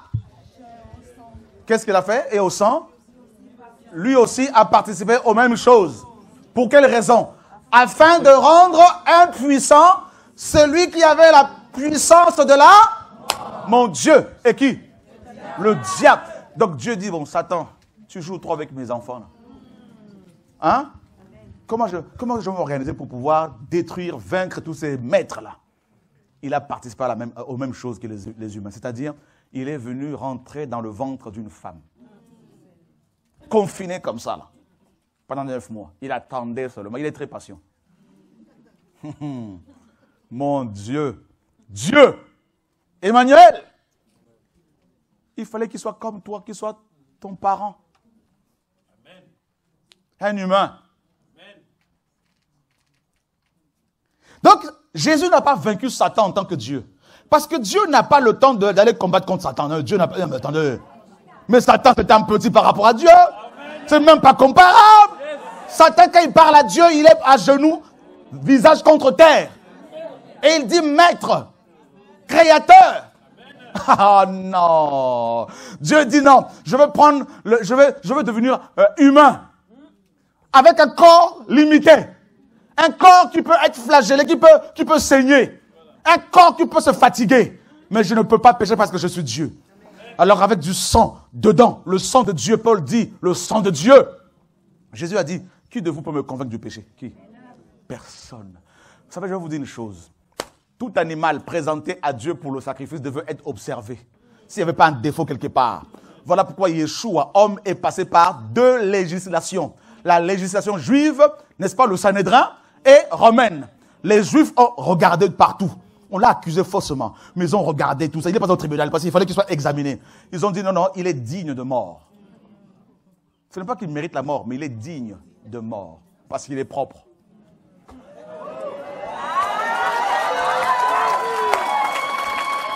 Alléluia! Oh! Frères et sœurs, c'est pour cela qu'il y a eu ce procès. Pour qu'il soit examiné. Sur toutes ses coutures. Ils ont amené de faux témoins, ils ont dit non, il a fait lever, non, non, non. Il dit non, non, ça ne suffit pas, ça suffit pas. Le grand prêtre lui-même a dit, il a dit qu'il faut que ce monsieur meure pour que tout le monde soit sauvé. Il a dit, il a prophétisé. Ils l'ont examiné, tout ça. Non, non, il est vraiment l'agneau de Dieu sans tache. Et le grand prêtre, quand le Seigneur a dit que désormais vous verrez le Fils de l'homme descendre du ciel, il a compris que le Seigneur affirmait sa divinité. Il déchire ses vêtements. Or, la loi disait qu'il ne fallait pas que le grand prêtre qui était en fonction déchire ses vêtements, parce que la déchirure des vêtements du grand prêtre signifiait la fin de son ministère.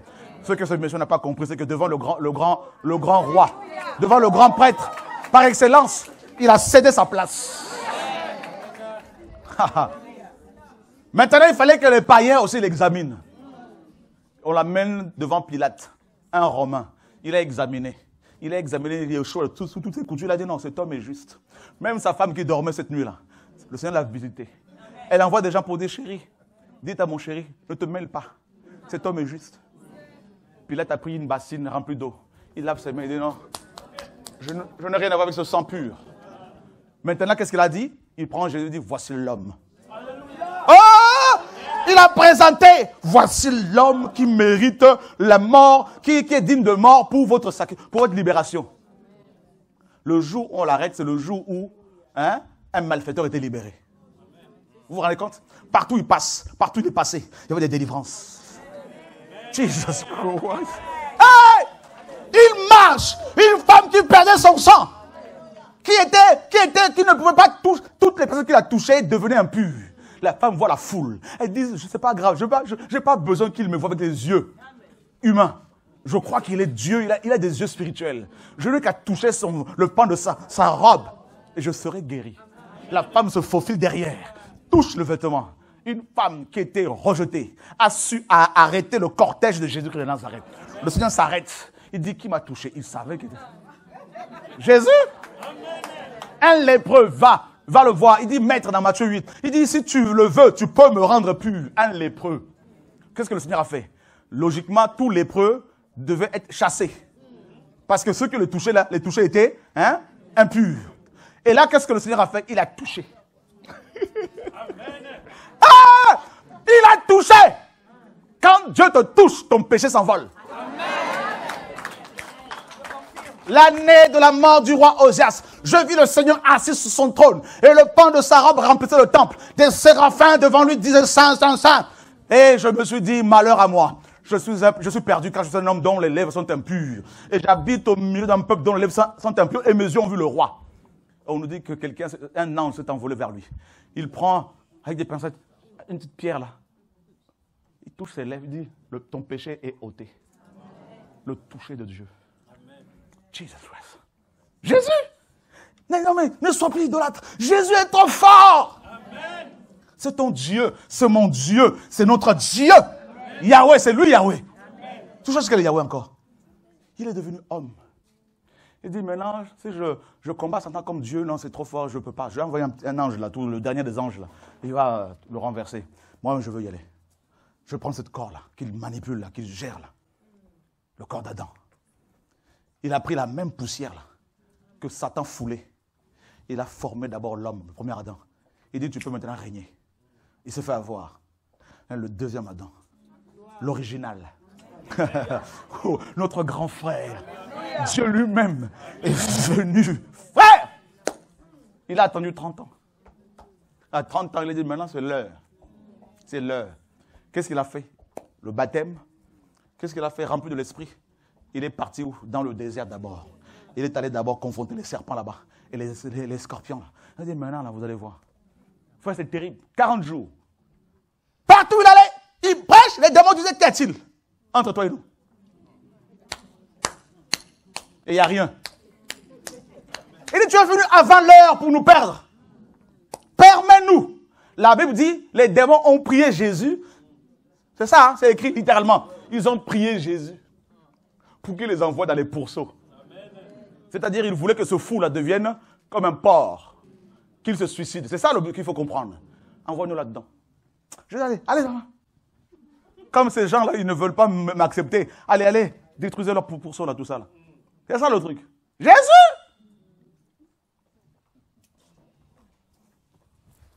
Il a dit, dans Jean, si le Fils vous a franchi, mon Dieu, je l'aime, vous serez réellement. Oh! Non, je l'aime. Je l'aime. Il dit, si le Fils de l'homme, si le Fils vous a franchi, là, vous autres, là, vous serez réellement libres. Vous dites que nous sommes descendants d'Abraham, enfants d'Abraham. Il dit, vous connaîtrez la vérité vous rendra libre. Mon Dieu, la vérité c'est Yeshua. Je suis le chemin, la vérité et la vie. Donc pour être libéré, il faut connaître Jésus. Ah, c'est ça le message. Chrétien, tu veux être libéré des hommes, libéré de la religion, libéré de ton péché, ne connais pas Chora comme toi. C'est-à-dire un homme mortel. Il faut que tu aies une relation, une révélation de l'homme de Galilée, de l'homme le plus glorieux. Yeshua. Il a des yeux terribles, des cheveux glorieux. Mon Dieu, il faut voir ses lèvres, il faut voir ses dents, il faut voir, oh, sa démarche.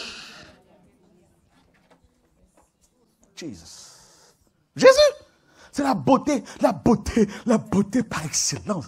La beauté, il est plus beau que tous les diamants de la terre. Il est plus beau que les diamants célestes. Il est la beauté. Mon Dieu. Plus tu découvres Jésus, plus tu deviens libre. Mon Dieu. Oh, alléluia. Oh, alléluia. Les hommes et les femmes qui font peur à Satan, ce sont les hommes et les femmes en qui Christ se développe bien comme il faut là. Oh, alléluia. Paul dit, mes enfants pour lesquels je souffre encore les douleurs de l'enfantement, jusqu'à ce que Christ soit formé en vous. C'est ça l'objectif. L'objectif de ta conversion, c'est quoi? C'est connaître qui est cet homme en tant qu'homme et en tant que Dieu. Jesus. Oh, alléluia. Une femme amoureuse de Jésus est une femme intouchable. Est une femme que personne ne peut détruire. Alléluia. Dans une famille, si une femme rencontre Jésus, rentre en relation avec Jésus, je te dis, même ton père, ta mère peut te protéger. Parce que quand tu te lèves de la prière, Dieu entend les prières, Dieu amène la protection. Alléluia. Jesus, sa gloire. La gloire est là. Je vous dis, Jésus marche dans ce lieu-là. Et il est là. Hein? Il marche. Le roi de gloire porte et levez vos linteaux, dit la parole. Pour que le roi de gloire, quand le roi vient chez toi, il vient avec la gloire. Il vient dans la gloire. Il est précédé par la gloire. Jesus. Jésus, le libérateur, le sauveur, le maître, celui qui guérit, le médecin des médecins. Vous le savez ça. Vous le savez ces choses-là. Vous le savez ces choses. Vous le savez ces choses. Jesus. Oh, alléluia. Il a payé la rançon. Il a souffert à la croix pour nous. Il a versé tout son sang à la croix pour toi. Jesus Christ. C'est pour cela ce soir, aucun démon ne peut résister ici. Aucun esprit impur ne peut résister. Je dis ce soir, les démons qui vous attaquent, vous allez les vomir ce soir. Au nom de Yeshua. Oh, alléluia. Les chaînes qui vous attachent, qui vous ont lié, ces chaînes sont brisées, sont cassées. Même vous qui êtes chez vous, là, ce soir, les maladies qui vous empêchent de servir le Seigneur. Alléluia. Dieu met sa main sur vous. Alléluia. Oh, alléluia. Jesus. Les esprits des eaux, les esprits de colère, les esprits de jalousie, les puissances occultes, les esprits de folie. Oh, alléluia. Les malédictions, tout ça, là, brisées par Yeshua. Jesus. Wow. Wow. Il n'est pas mort à la croix en tant que Dieu. Dieu ne meurt pas. Non, non, non, non. Non. Jésus. On nous parle de pasteur. Oh, tel pasteur, tel apôtre. Tel... Non, arrêtons. Arrêtons, s'il vous plaît. Arrêtons. Dieu dit, vous voulez me comparer à qui? Dieu. Dieu. Jésus. Une femme syrophénicienne va le voir. Elle lui dit, Seigneur, ma fille est possédée. Le Seigneur dit, il n'est pas bon de donner le pain des enfants aux chiens. La femme dit, oui, c'est vrai. Je le reconnais que je suis une chienne à cause de mon péché. Mais les chiens mangent les miettes de la table, qui tombent de la table de leur maître. Le Seigneur a dit, quelle foi. Va. Le démon est sorti. Vous voyez le maître? Est-ce qu'il a dit, va jeûner? Est-ce qu'il a dit, on va mettre l'huile d'onction sur je ne sais pas quel enfant là? Une parole seulement, va. Le démon est sorti. Le démon qui était là-bas, là, il a entendu le maître parler. Il a pris ses bagages. Imaginez, si les autres, imaginez cet enfant possédé par ce démon-là.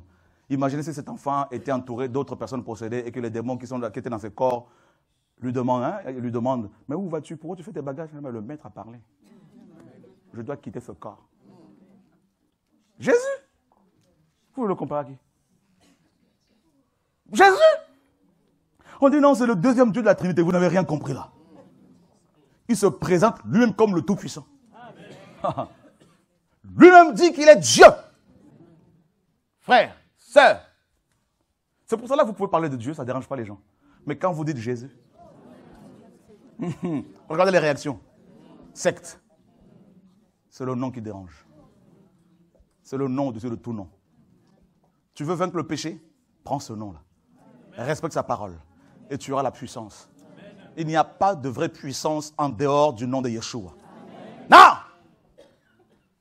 Depuis que je chasse les démons, là, si Jésus n'était pas fort, je serais déjà bouffé, mangé, tout ça, là, enterré. Je vous dis. Ils font des réunions contre moi, les démons dans le monde entier, les principautés, tout ce que vous voulez, tout ça, frère. Quand ils viennent, ils disent non, il y a une alliance ici. Il y a un peuple d'alliance. Non seulement que Dieu t'a délivré, mais il t'a mis dans une alliance. Or, le Dieu d'alliance est fidèle. Dieu veille sur sa parole pour l'accomplir. Oh Dieu! C'est pour cela que Job a dit, je sais que mon Rédempteur est vivant. Quand tu te retrouves face au problème, rappelle à l'ennemi que ton Rédempteur est vivant.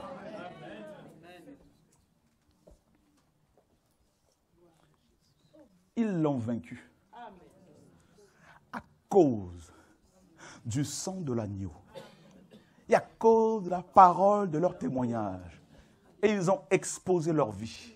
Ils n'ont pas eu peur de la mort. Frère, c'est ça l'évangile.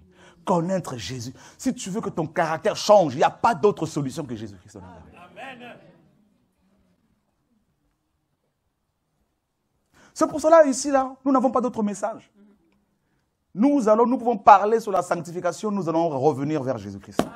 Parce que la sanctification, la sainteté, la crainte de Dieu, l'amour pour Dieu, l'amour pour la vérité, la vie de prière, ce sont des conséquences de l'intimité avec Yeshua. Celui qui s'attache à Yeshua, automatiquement, va dans la sanctification. Il va porter des fruits. Dans Romains 11, Dieu dit quoi? Paul dit quoi? Vous avez été ôtés de l'olivier sauvage. Vous vous rendez compte? Ça, c'est un passage, surtout le Romains 11, 24, là, tout le chapitre 1. Lisez ça à la maison ce soir, si vous pouvez. C'est fort. Vous avez été coupés. C'est ça la délivrance. Coupés L'olivier sauvage, là, ça représente beaucoup, d'abord le monde, hein, les liens de nos familles. Et le Seigneur a dit quoi? Tu as été coupé de là. Donc, ils peuvent faire des incantations contre toi, là. Tu n'es plus là. On t'a coupé, on t'a greffé. Et greffer, c'est quoi? Faire une incision. C'est pour cela que tu es blessé. C'est pour cela que tu pleures. Parce que Dieu te blesse. Il blesse et il guérit.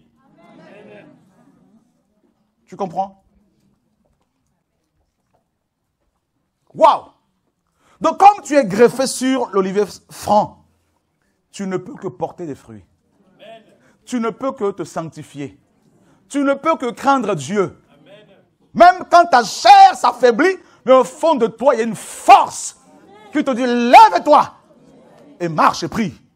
Tac! Au nom de Yeshua. Jusqu'à la fin de ton parcours. Nous sommes le peuple acquis par le sang de Yeshua.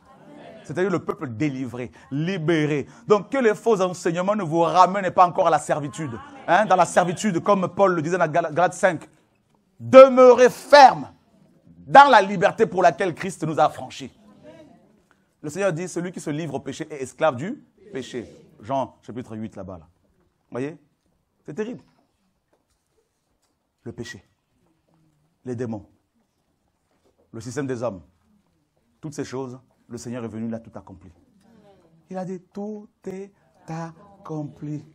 Je suis allé accompagner un frère, assister à un frère qui a perdu son père il n'y a pas longtemps. Et là-bas, je rencontre une femme qui me regardait. Je disais, mais certainement, elle m'a vu quelque part. Et puis elle vient me voir, elle me dit, je suis les enseignements que tu donnes. Je priais dans une assemblée et j'étais esclave des hommes. Je cherchais, à chaque fois que j'avais des problèmes, j'allais voir des hommes, je cherchais un pasteur, tout ça, un prophète, un apôtre. Mais quand j'ai appris que j'étais, par les enseignements, délivré, que j'avais aussi l'onction, parce que je pensais que les chrétiens n'avaient pas l'onction, que c'était seulement les pasteurs. Quand j'ai su ces enseignements, je me suis rendu compte que j'étais dans l'ignorance, que j'étais l'esclave des hommes, de leur système, et ça m'a délivré. Elle dit, maintenant je prie pour mes problèmes, je prie pour mon mari qui avait des problèmes, tout ça, et Dieu a agi. Je prie pour les gens et Dieu les guérit. Elle dit, mais il faut vraiment continuer à enseigner dans ce sens pour que les chrétiens découvrent qui ils sont, qui est leur Dieu et qui ils sont. Amen.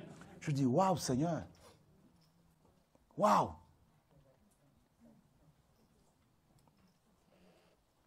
Dieu, la délivrance, le salut. Vous avez vu comment on l'a minimisé, le maître? Il est né dans une étable. Le créateur du ciel et de la terre n'avait même pas une chambre d'hôtel. Il n'y avait même pas une chambre d'hôtel pour lui. Et il y a des bishops qui prêchent et qui disent, non, moi je veux un hôtel 3-4 étoiles. Dieu m'a béni parce que j'ai voyagé en première classe. Regardez-moi ces faux prophètes, là, ces malades mentaux.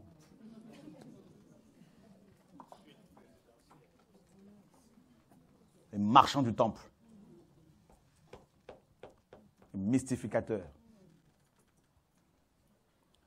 Dieu m'amène devant le trône, il me dit beaucoup des pasteurs, après avoir gagné les âmes, il me les présente et ils repartent avec. Va et libère mon peuple.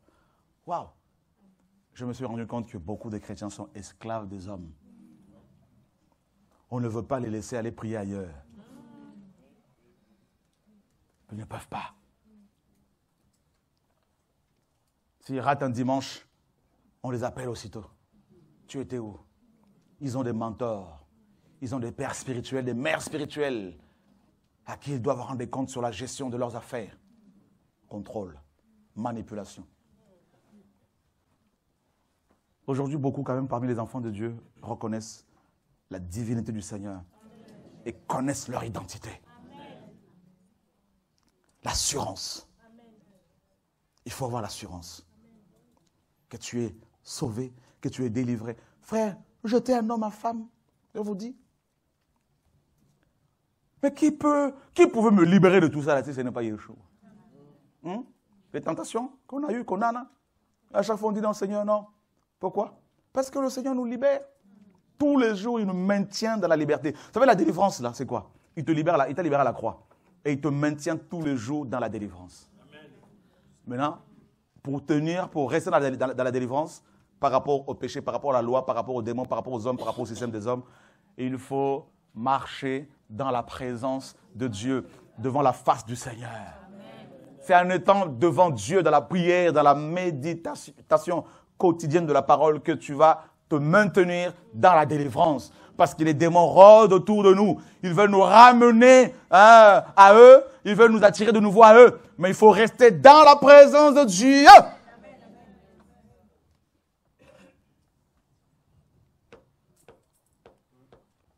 Je vous ai dit, nous sommes allés en Côte d'Ivoire. On nous a invités à Vitré, un village en pleine forêt. Je veux dire, on quitte la route principale et on prend une piste. C'est terrible. On roule, on arrive dans un village là. Ils ont construit ce petit village de rien du tout. Au milieu de la forêt. Et là, le chef du village a dit, quand nous sommes allés pour la première fois, que ces gens ne vont pas venir ici. Là-bas, des jeunes de 3 ans, des enfants de 3 ans, 4 ans, des jeunes gens de 20 ans, 18 ans, se transformer physiquement en hibou. Je vous dis. Et on me dit ça. On dit là-bas, là, il y a des frères et sœurs qui nous invitent. Et pendant que les frères et sœurs de ce village-là se préparaient pour nous recevoir, lors de notre première visite là-bas, une des sœurs, pendant qu'ils priaient, une des sœurs a été frappée par les démons là-bas, par les sorciers. Elle était morte. Ils ont prié pour elle, Dieu l'a ramenée à la vie. Et on se dit, on va y aller. On a pris un bus, on était, je ne sais pas, 60 à peu près, bus, un grand bus, tout ça, des véhicules. On est parti en chantant, louant Dieu, tout ça. On arrive, on dit au chef du village, on va quand même y arriver. On va arriver là-bas, là. Ils ont fait des incantations, tout ça, frère, on arrive. Prière, prière, prière. Le chef du village n'était pas là. Sauvé.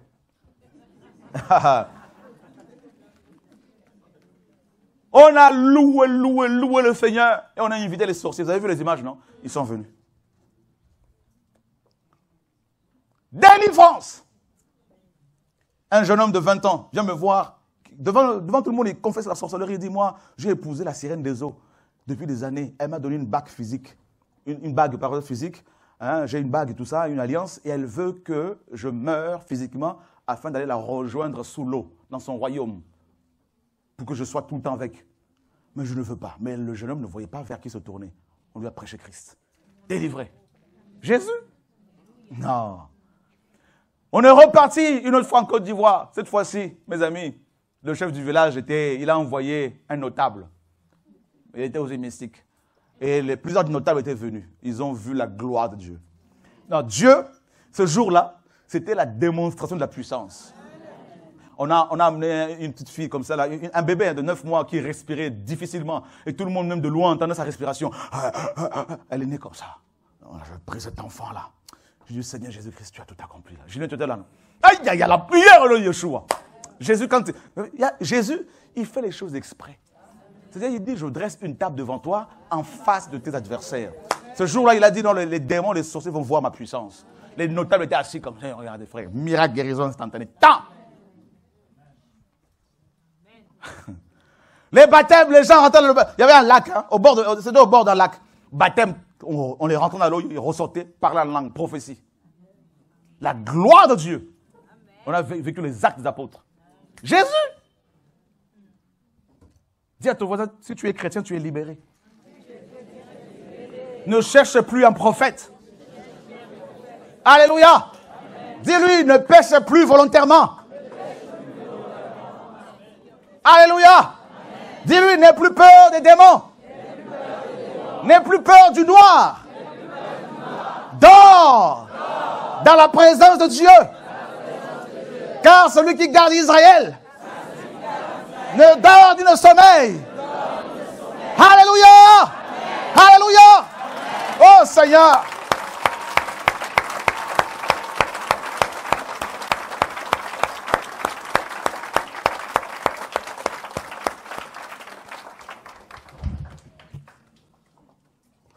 Seigneur Yeshua.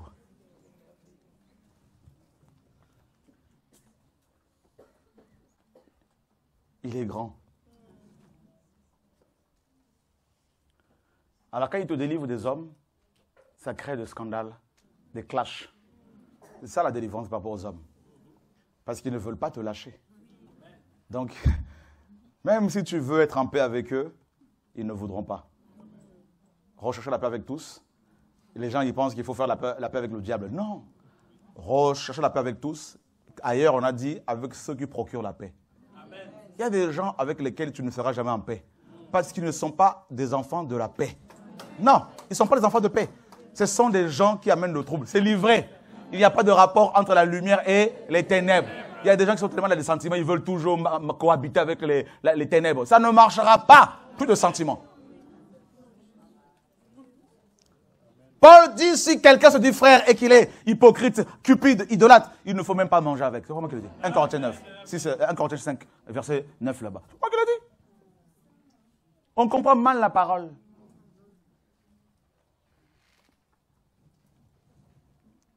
Là, ouais, avant, je voulais être bien avec tout le monde. Mais Dieu, quand je commence à avoir des clashs, moi, je ne comprenais pas. Mais celui-là, là, j'étais un peu avec. Mais qu'est-ce qui se passe? Mais il n'est pas de ta nature. Il n'est pas de la même nature que toi. Toi, tu es céleste. Lui, il est Thérèse. Vous avez déjà vu un corbeau traîner avec un aigle?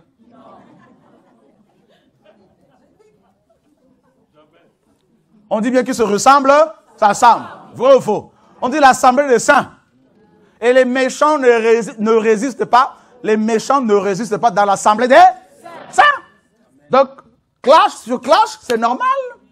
Depuis ta conversion, tu n'as que des problèmes. Qui a déjà remarqué cela? Avant, tout le monde t'acclamait. Plus tu te sanctifies, plus les gens disent, tu es bizarre. Oh, il est orgueilleux. Il se prend pour qui? Dis à ton voisin, Dieu me libère. Dieu me délivre. Parce que mes yeux voient clair. Alléluia. Il y en a un qui vont me dire, non, il est rebelle. Non, je ne suis pas rebelle. Je suis éclairé.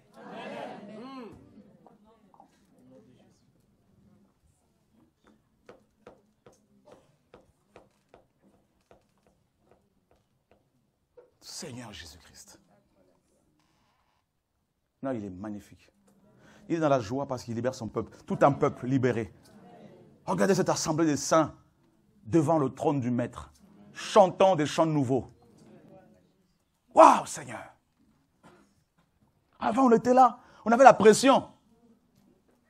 Hein? La pression, il fallait à tout prix faire les 21 jours, tout ça là, à 18h pile, on regardait la montre, tac, tac, tac. Là, c'est bon. Oh, je vais couper, le jeûne est coupé. Ah, tac, tac, tac, tac, tac, tac, tac, tac, tac, tac, tac, tac, tac. Oh, oh. On rentrait dans le bâtiment d'église, on disait c'est l'église. Et tout de suite, quand on rentrait dans le bâtiment, alors le temple, soi-disant, on allait se mettre dans un coin pour se mettre à genoux, parce que Dieu est là-dedans. Oh, Seigneur. Et avec les écrits, sainteté à Dieu, bienvenue dans la maison de Dieu. Oh. Dis à toi, je suis libre. Je suis libre. Alléluia. Avant, on était là. Oh non, le frère Charon ne m'appelle jamais. Frère, Paul appelle qui? Est-ce que Paul avait un numéro de téléphone? Est-ce qu'il avait un portable? Est-ce qu'il avait un Samsung? Est-ce qu'il avait une boîte mail, tout ça là? Pas d'email. Alléluia. Est-ce qu'il était sur WhatsApp?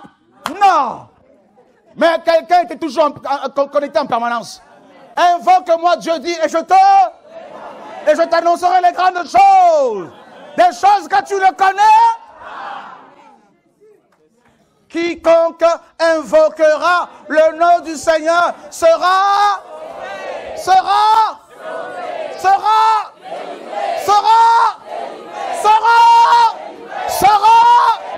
Alléluia. Jesus. Oh, c'est magnifique. Je veux qu'on élève Jésus. Je veux qu'on l'élève. Seigneur, prends la gloire. Prends la gloire. Prends la gloire. Prends la gloire qui te revient.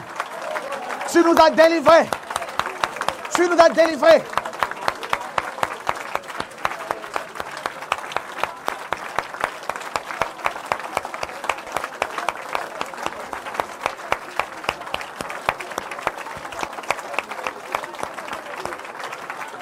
Je suis fort, fort, oui, plus que vainqueur par le sang de Jésus.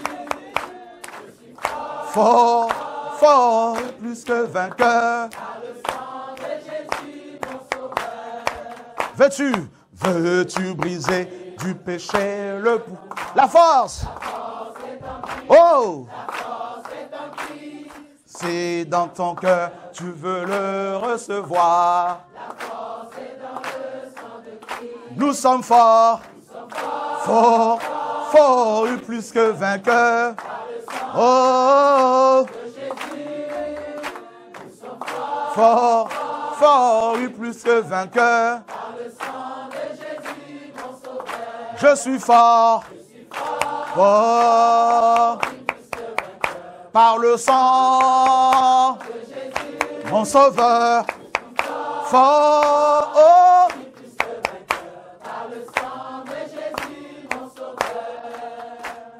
Seigneur, nous voulons te dire merci.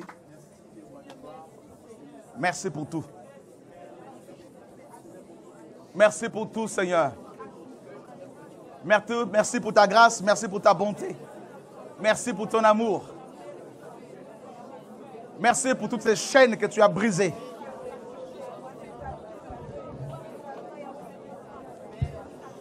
Nous serions morts, enterrés, si tu n'étais pas là. Nous serions rejetés. Seigneur, si tu n'étais pas là, tu es mort. Tu es ressuscité pour notre justification. Et nous sommes un peuple libéré. Libéré par toi. Libéré pour te servir. Libéré pour t'adorer. Nous pouvons t'adorer librement.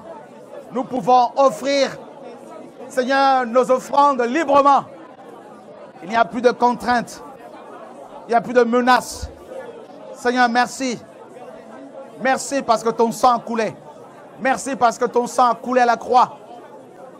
Et ça, l'ennemi le sait. Nous en sommes, Seigneur, conscients encore ce soir.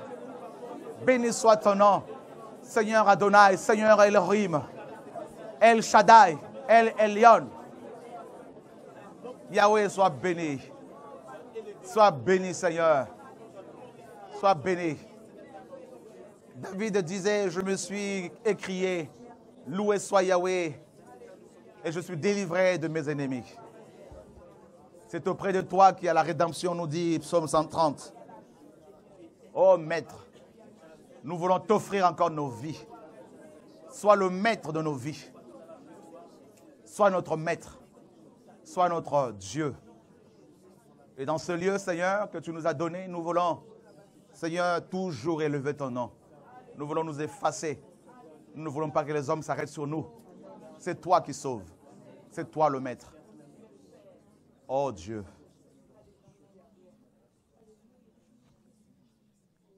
Il y a quelqu'un ici que le Seigneur est en train de libérer. Le Seigneur est en train de briser ce cadenas spirituel que je vois. Cette chaîne maléfique avec laquelle tu es attaché, ta famille attachée. Cette chose qui est là en toi. Pendant que je parle, cet esprit est en train de se manifester, est en train de se mouvoir en toi. Je t'ordonne, esprit de mort, je t'ordonne, tu vas lâcher cette personne, tu vas t'en aller maintenant dans le nom de Yeshua. Le Seigneur brise cette chose-là qui te contrôle, qui contrôle tes pensées, cette chose qui a été envoyée, qui t'a été envoyée pour te surveiller. Seigneur, merci pour cette chaîne que tu brises, la libération véritable, définitive t'est accordée ce soir. Le Seigneur pose sa main sur ta vie, libère ton âme maintenant dans le nom de Yeshua. Tu ne mourras pas comme l'ennemi l'a voulu. Maintenant, sors au nom de Jésus. Quitte ce corps. Il y a des démons qui quittent les corps. Là. Je vous dis, il y a des choses qui sortent là ce soir. On a parlé du salut. Le Seigneur est en train de libérer des vies, de libérer les âmes. Au nom de Yeshua. Là où ton âme a été enterrée, le Seigneur est en train de la sortir de là, de la ressusciter, de la déterrer au nom de Yeshua. Alléluia. Le Seigneur est en train de te purifier, te nettoyer, te laver entièrement, purifier ton cœur, ton âme. Au nom de Yeshua, notre Seigneur et Sauveur. Seigneur, merci. La puissance de la mort est brisée. Quelqu'un ici a peur de la mort. Tu sens la mort venir dans ta famille. Tu sens la mort rôder. Et tu es souvent attaqué par cet esprit de mort. Le Seigneur te rassure ce soir. Le Seigneur te dit, mon enfant, la vie prend place dans ton corps, dans ton âme. La vie prend place dans ta vie. Au nom de Yeshua, alléluia. Le Seigneur t'accorde la santé spirituelle. Le Seigneur t'accorde la guérison véritable. Quelqu'un qui demande au Seigneur la guérison physique afin de pouvoir le glorifier. Le Seigneur il t'accorde cette guérison Il t'accorde définitivement cette guérison. Le Seigneur purifie ton sang, là. Le Seigneur guérit tes organes malades. Le Seigneur restaure ton âme. Il restaure ton estomac, là. Il restaure ton cœur qui bam. Alléluia, très très lentement. Le Seigneur guérit quelqu'un ici de problèmes de palpitation définitivement dans le nom de Yeshua. Alléluia, gloire à Dieu. Le Seigneur guérit quelqu'un ici de problème de diabète au nom de Yeshua. Notre Seigneur est sauveur, ma soeur. Ton diabète disparaît ce soir. Au nom de Yeshua, notre Seigneur est sauveur, Dieu de gloire. Alléluia, gloire à Dieu. Seigneur, merci pour ton feu divin qui nous purifie, Seigneur. Quelqu'un ici est délivré de problèmes de convoitise. C'est un homme que le Seigneur est en train de libérer de la convoitise. Véritablement, au nom de Jésus de Nazareth, le Seigneur ne veut plus que tu utilises tes yeux pour autre chose. Il veut que tu utilises tes yeux pour lui, pour sa gloire. Alléluia, gloire à Dieu. Seigneur, merci mon Dieu. Quelqu'un ici a des pensées terribles, des pensées de la mort, des pensées de suicide. Vraiment, ta tête est comme souvent dans un étau. Et des pensées que l'ennemi t'envoie comme quoi tu ne vaux rien, que tu n'as rien. Des pensées de l'ennemi qui te diminuent. Et le Seigneur est en train de te dire, il ne faudrait plus que tu acceptes ces mauvaises informations. Tout ça là, ma fille, parce que j'ai versé mon sang à la croix pour toi. Alléluia. Ce sont les hommes que tu as connus, t'ont tellement écrasé, tellement minimisé. Cet homme à qui tu as ouvert ton cœur, t'a tellement écrasé, à profiter de toi, à profiter de ta vie. Alléluia. Vraiment abusé de ta confiance, abusé de toi. Et tu as ce problème que tu traînes. Je parle à une sœur ici, là. Alléluia. Le Seigneur enlève cette douleur, le Seigneur enlève cette souffrance de ton cœur. Alléluia, gloire à Dieu. Oh Seigneur, merci pour ta grâce, merci pour ta grâce. Le Seigneur dit à une jeune fille, c'est ma fille, je t'aime, je te guéris. Le Seigneur, c'est lui qui t'a attiré ici. Tu es venu, tu voulais vraiment que le Seigneur te libère, que le Seigneur te visite. Le Seigneur te dit, tu as fait tout ce sacrifice-là, tu as fait tout ce chemin pour arriver jusqu'ici, mon enfant. Je suis ton Père. Le Seigneur te dit, je t'aime, ma fille, je t'aime. Même si tu étais seul sur terre, le Seigneur serait venu quand même pour toi. Il te dit qu'il est ton Père. Il est celui qui garde les veuves, qui garde les orphelins. Alléluia, toi qui n'as pas reçu l'amour de ton Père, tu es là. Le Seigneur te dit, je suis ton Père. Je te le dis encore ce soir, ma fille. Toi qui m'as donné ton âme, toi qui m'as donné ta vie, là. Tu es ma princesse. Le Seigneur te dit, tu es ma princesse, ma fille, là. Tu es ma princesse. Alléluia, gloire à Dieu. Le Seigneur te dit, ne t'inquiète pas. Ne t'inquiète plus, alléluia, par rapport à ton lendemain. Le Seigneur te dit, je trace une route devant toi, un chemin devant toi. Et le Seigneur te dit, je te revêts d'un vêtement de gloire, d'un vêtement de sainteté, ma fille, là. Alléluia, gloire à Dieu. Le Seigneur te lave avec son sang précieux. Le Seigneur te dit, plus personne ne va toucher à ton âme. Plus personne ne va toucher à ta vie. Là, le Seigneur te dit, en sortant de ce programme de formation, il change ton histoire. Il écrit de nouveau une histoire, une nouvelle histoire avec toi. Le Seigneur te dit, tu auras une famille et tu me serviras avec ta famille. Au nom de Yeshua, et tu vas t'occuper des orphelins dans ton pays. Tu vas t'occuper des pauvres dans ton pays. Le Seigneur te donnera les moyens. Alléluia. Il t'a mis ce projet à cœur. Alléluia, gloire à Dieu. Alléluia, gloire à Dieu. Seigneur, merci pour ta grâce. Oh, alléluia. Il y a quelque chose ici, là. La présence de Dieu, l'onction de Dieu qui vient te remplir. Alléluia, gloire à Dieu. Seigneur, merci, mon Dieu. Oh, Dieu de gloire. Il est là, il est là, il est là, il est là, il est là. Dieu libère son peuple. Il est là. La gloire de Dieu, la puissance de Dieu. Alléluia. Il y a quelque chose de fort en ce lieu. Il y a des chaînes que Dieu brise ce soir, là. Il y a des gens qui avaient besoin d'être renouvelés. Alléluia, de nouveau remplis de ce feu de Dieu-là. Au nom de Yeshua, au nom de Jésus, au nom de Jésus, au nom de Jésus, au nom de Jésus, au nom de Jésus. Au nom de Yeshua, alléluia, gloire à Dieu. Alléluia. Les orphelinats, là, tout ça, là, au nom de Yeshua, alléluia, gloire à Dieu. Oh Seigneur, merci. Oh Seigneur, merci. Merci Père, merci Père, merci. Merci Papa. Oh, alléluia. Alléluia, alléluia, alléluia. Tu as une identité. Tu as une identité, mon enfant. Je t'ai donné une identité. Je t'ai donné une identité. Oh, alléluia. Dieu voit tes pleurs. Dieu voit, Dieu entend tes pleurs. Oh, Seigneur, merci. Il va te justifier. Mon Dieu, mon Dieu, mon Dieu. Quelqu'un ici a peur du cancer. Le cancer est un nom, te dit le Seigneur. Il a été vaincu. Alléluia. Tu ne mourras pas de cette maladie parce que Dieu n'a pas fini avec toi. Alléluia. Voici, alléluia. Voici la main de Dieu sur ta famille. Tu as pleuré pour ta famille. Alléluia. Gloire à Dieu. Tu pleures pour ta famille. Le Seigneur a vu tout ce que tu as fait dans son royaume. Le Seigneur voit ta consécration. Alléluia. Ce soir, le Seigneur te console.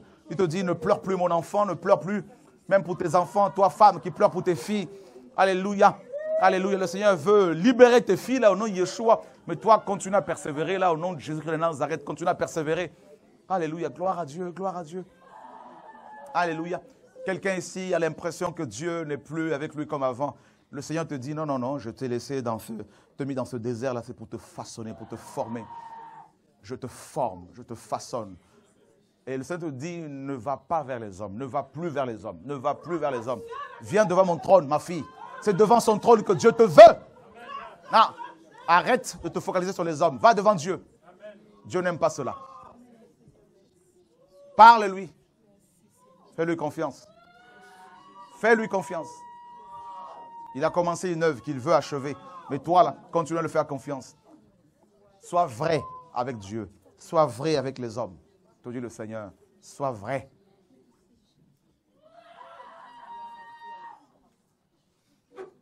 Oh Dieu. Oh Dieu. Il y a cette chose-là des eaux qu'il y a dans ton corps. Cette chose, cette chose, cette chose, cette chose, cette chose. Cet esprit des eaux, cet esprit maléfique qui te fatigue, le Seigneur t'en libère ce soir au nom de Jésus de Nazareth. Tu vas lâcher ce corps-là, tu m'entends là? Tu vas lâcher ce corps au nom de Jésus de Nazareth. Tu as été vaincu, c'est fini, ton règne est vaincu, ton règne est fini, ton règne est terminé, définitivement. Père, merci. On peut prendre place dans sa présence, Seigneur, merci. Amenez-moi la personne là, s'il vous plaît. Oh Seigneur. Oh Père.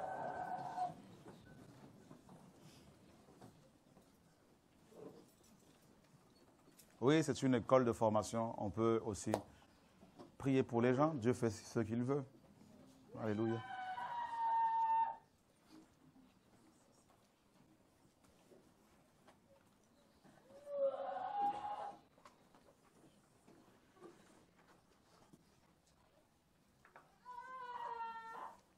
Il y a beaucoup de souffrance.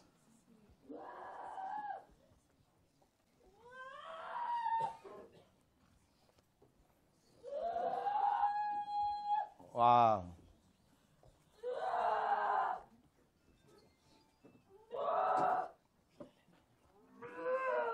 Dieu l'aime. Au nom de Yeshua. Dieu est bon. Ça va? Donne-moi tes mains. Seigneur, merci.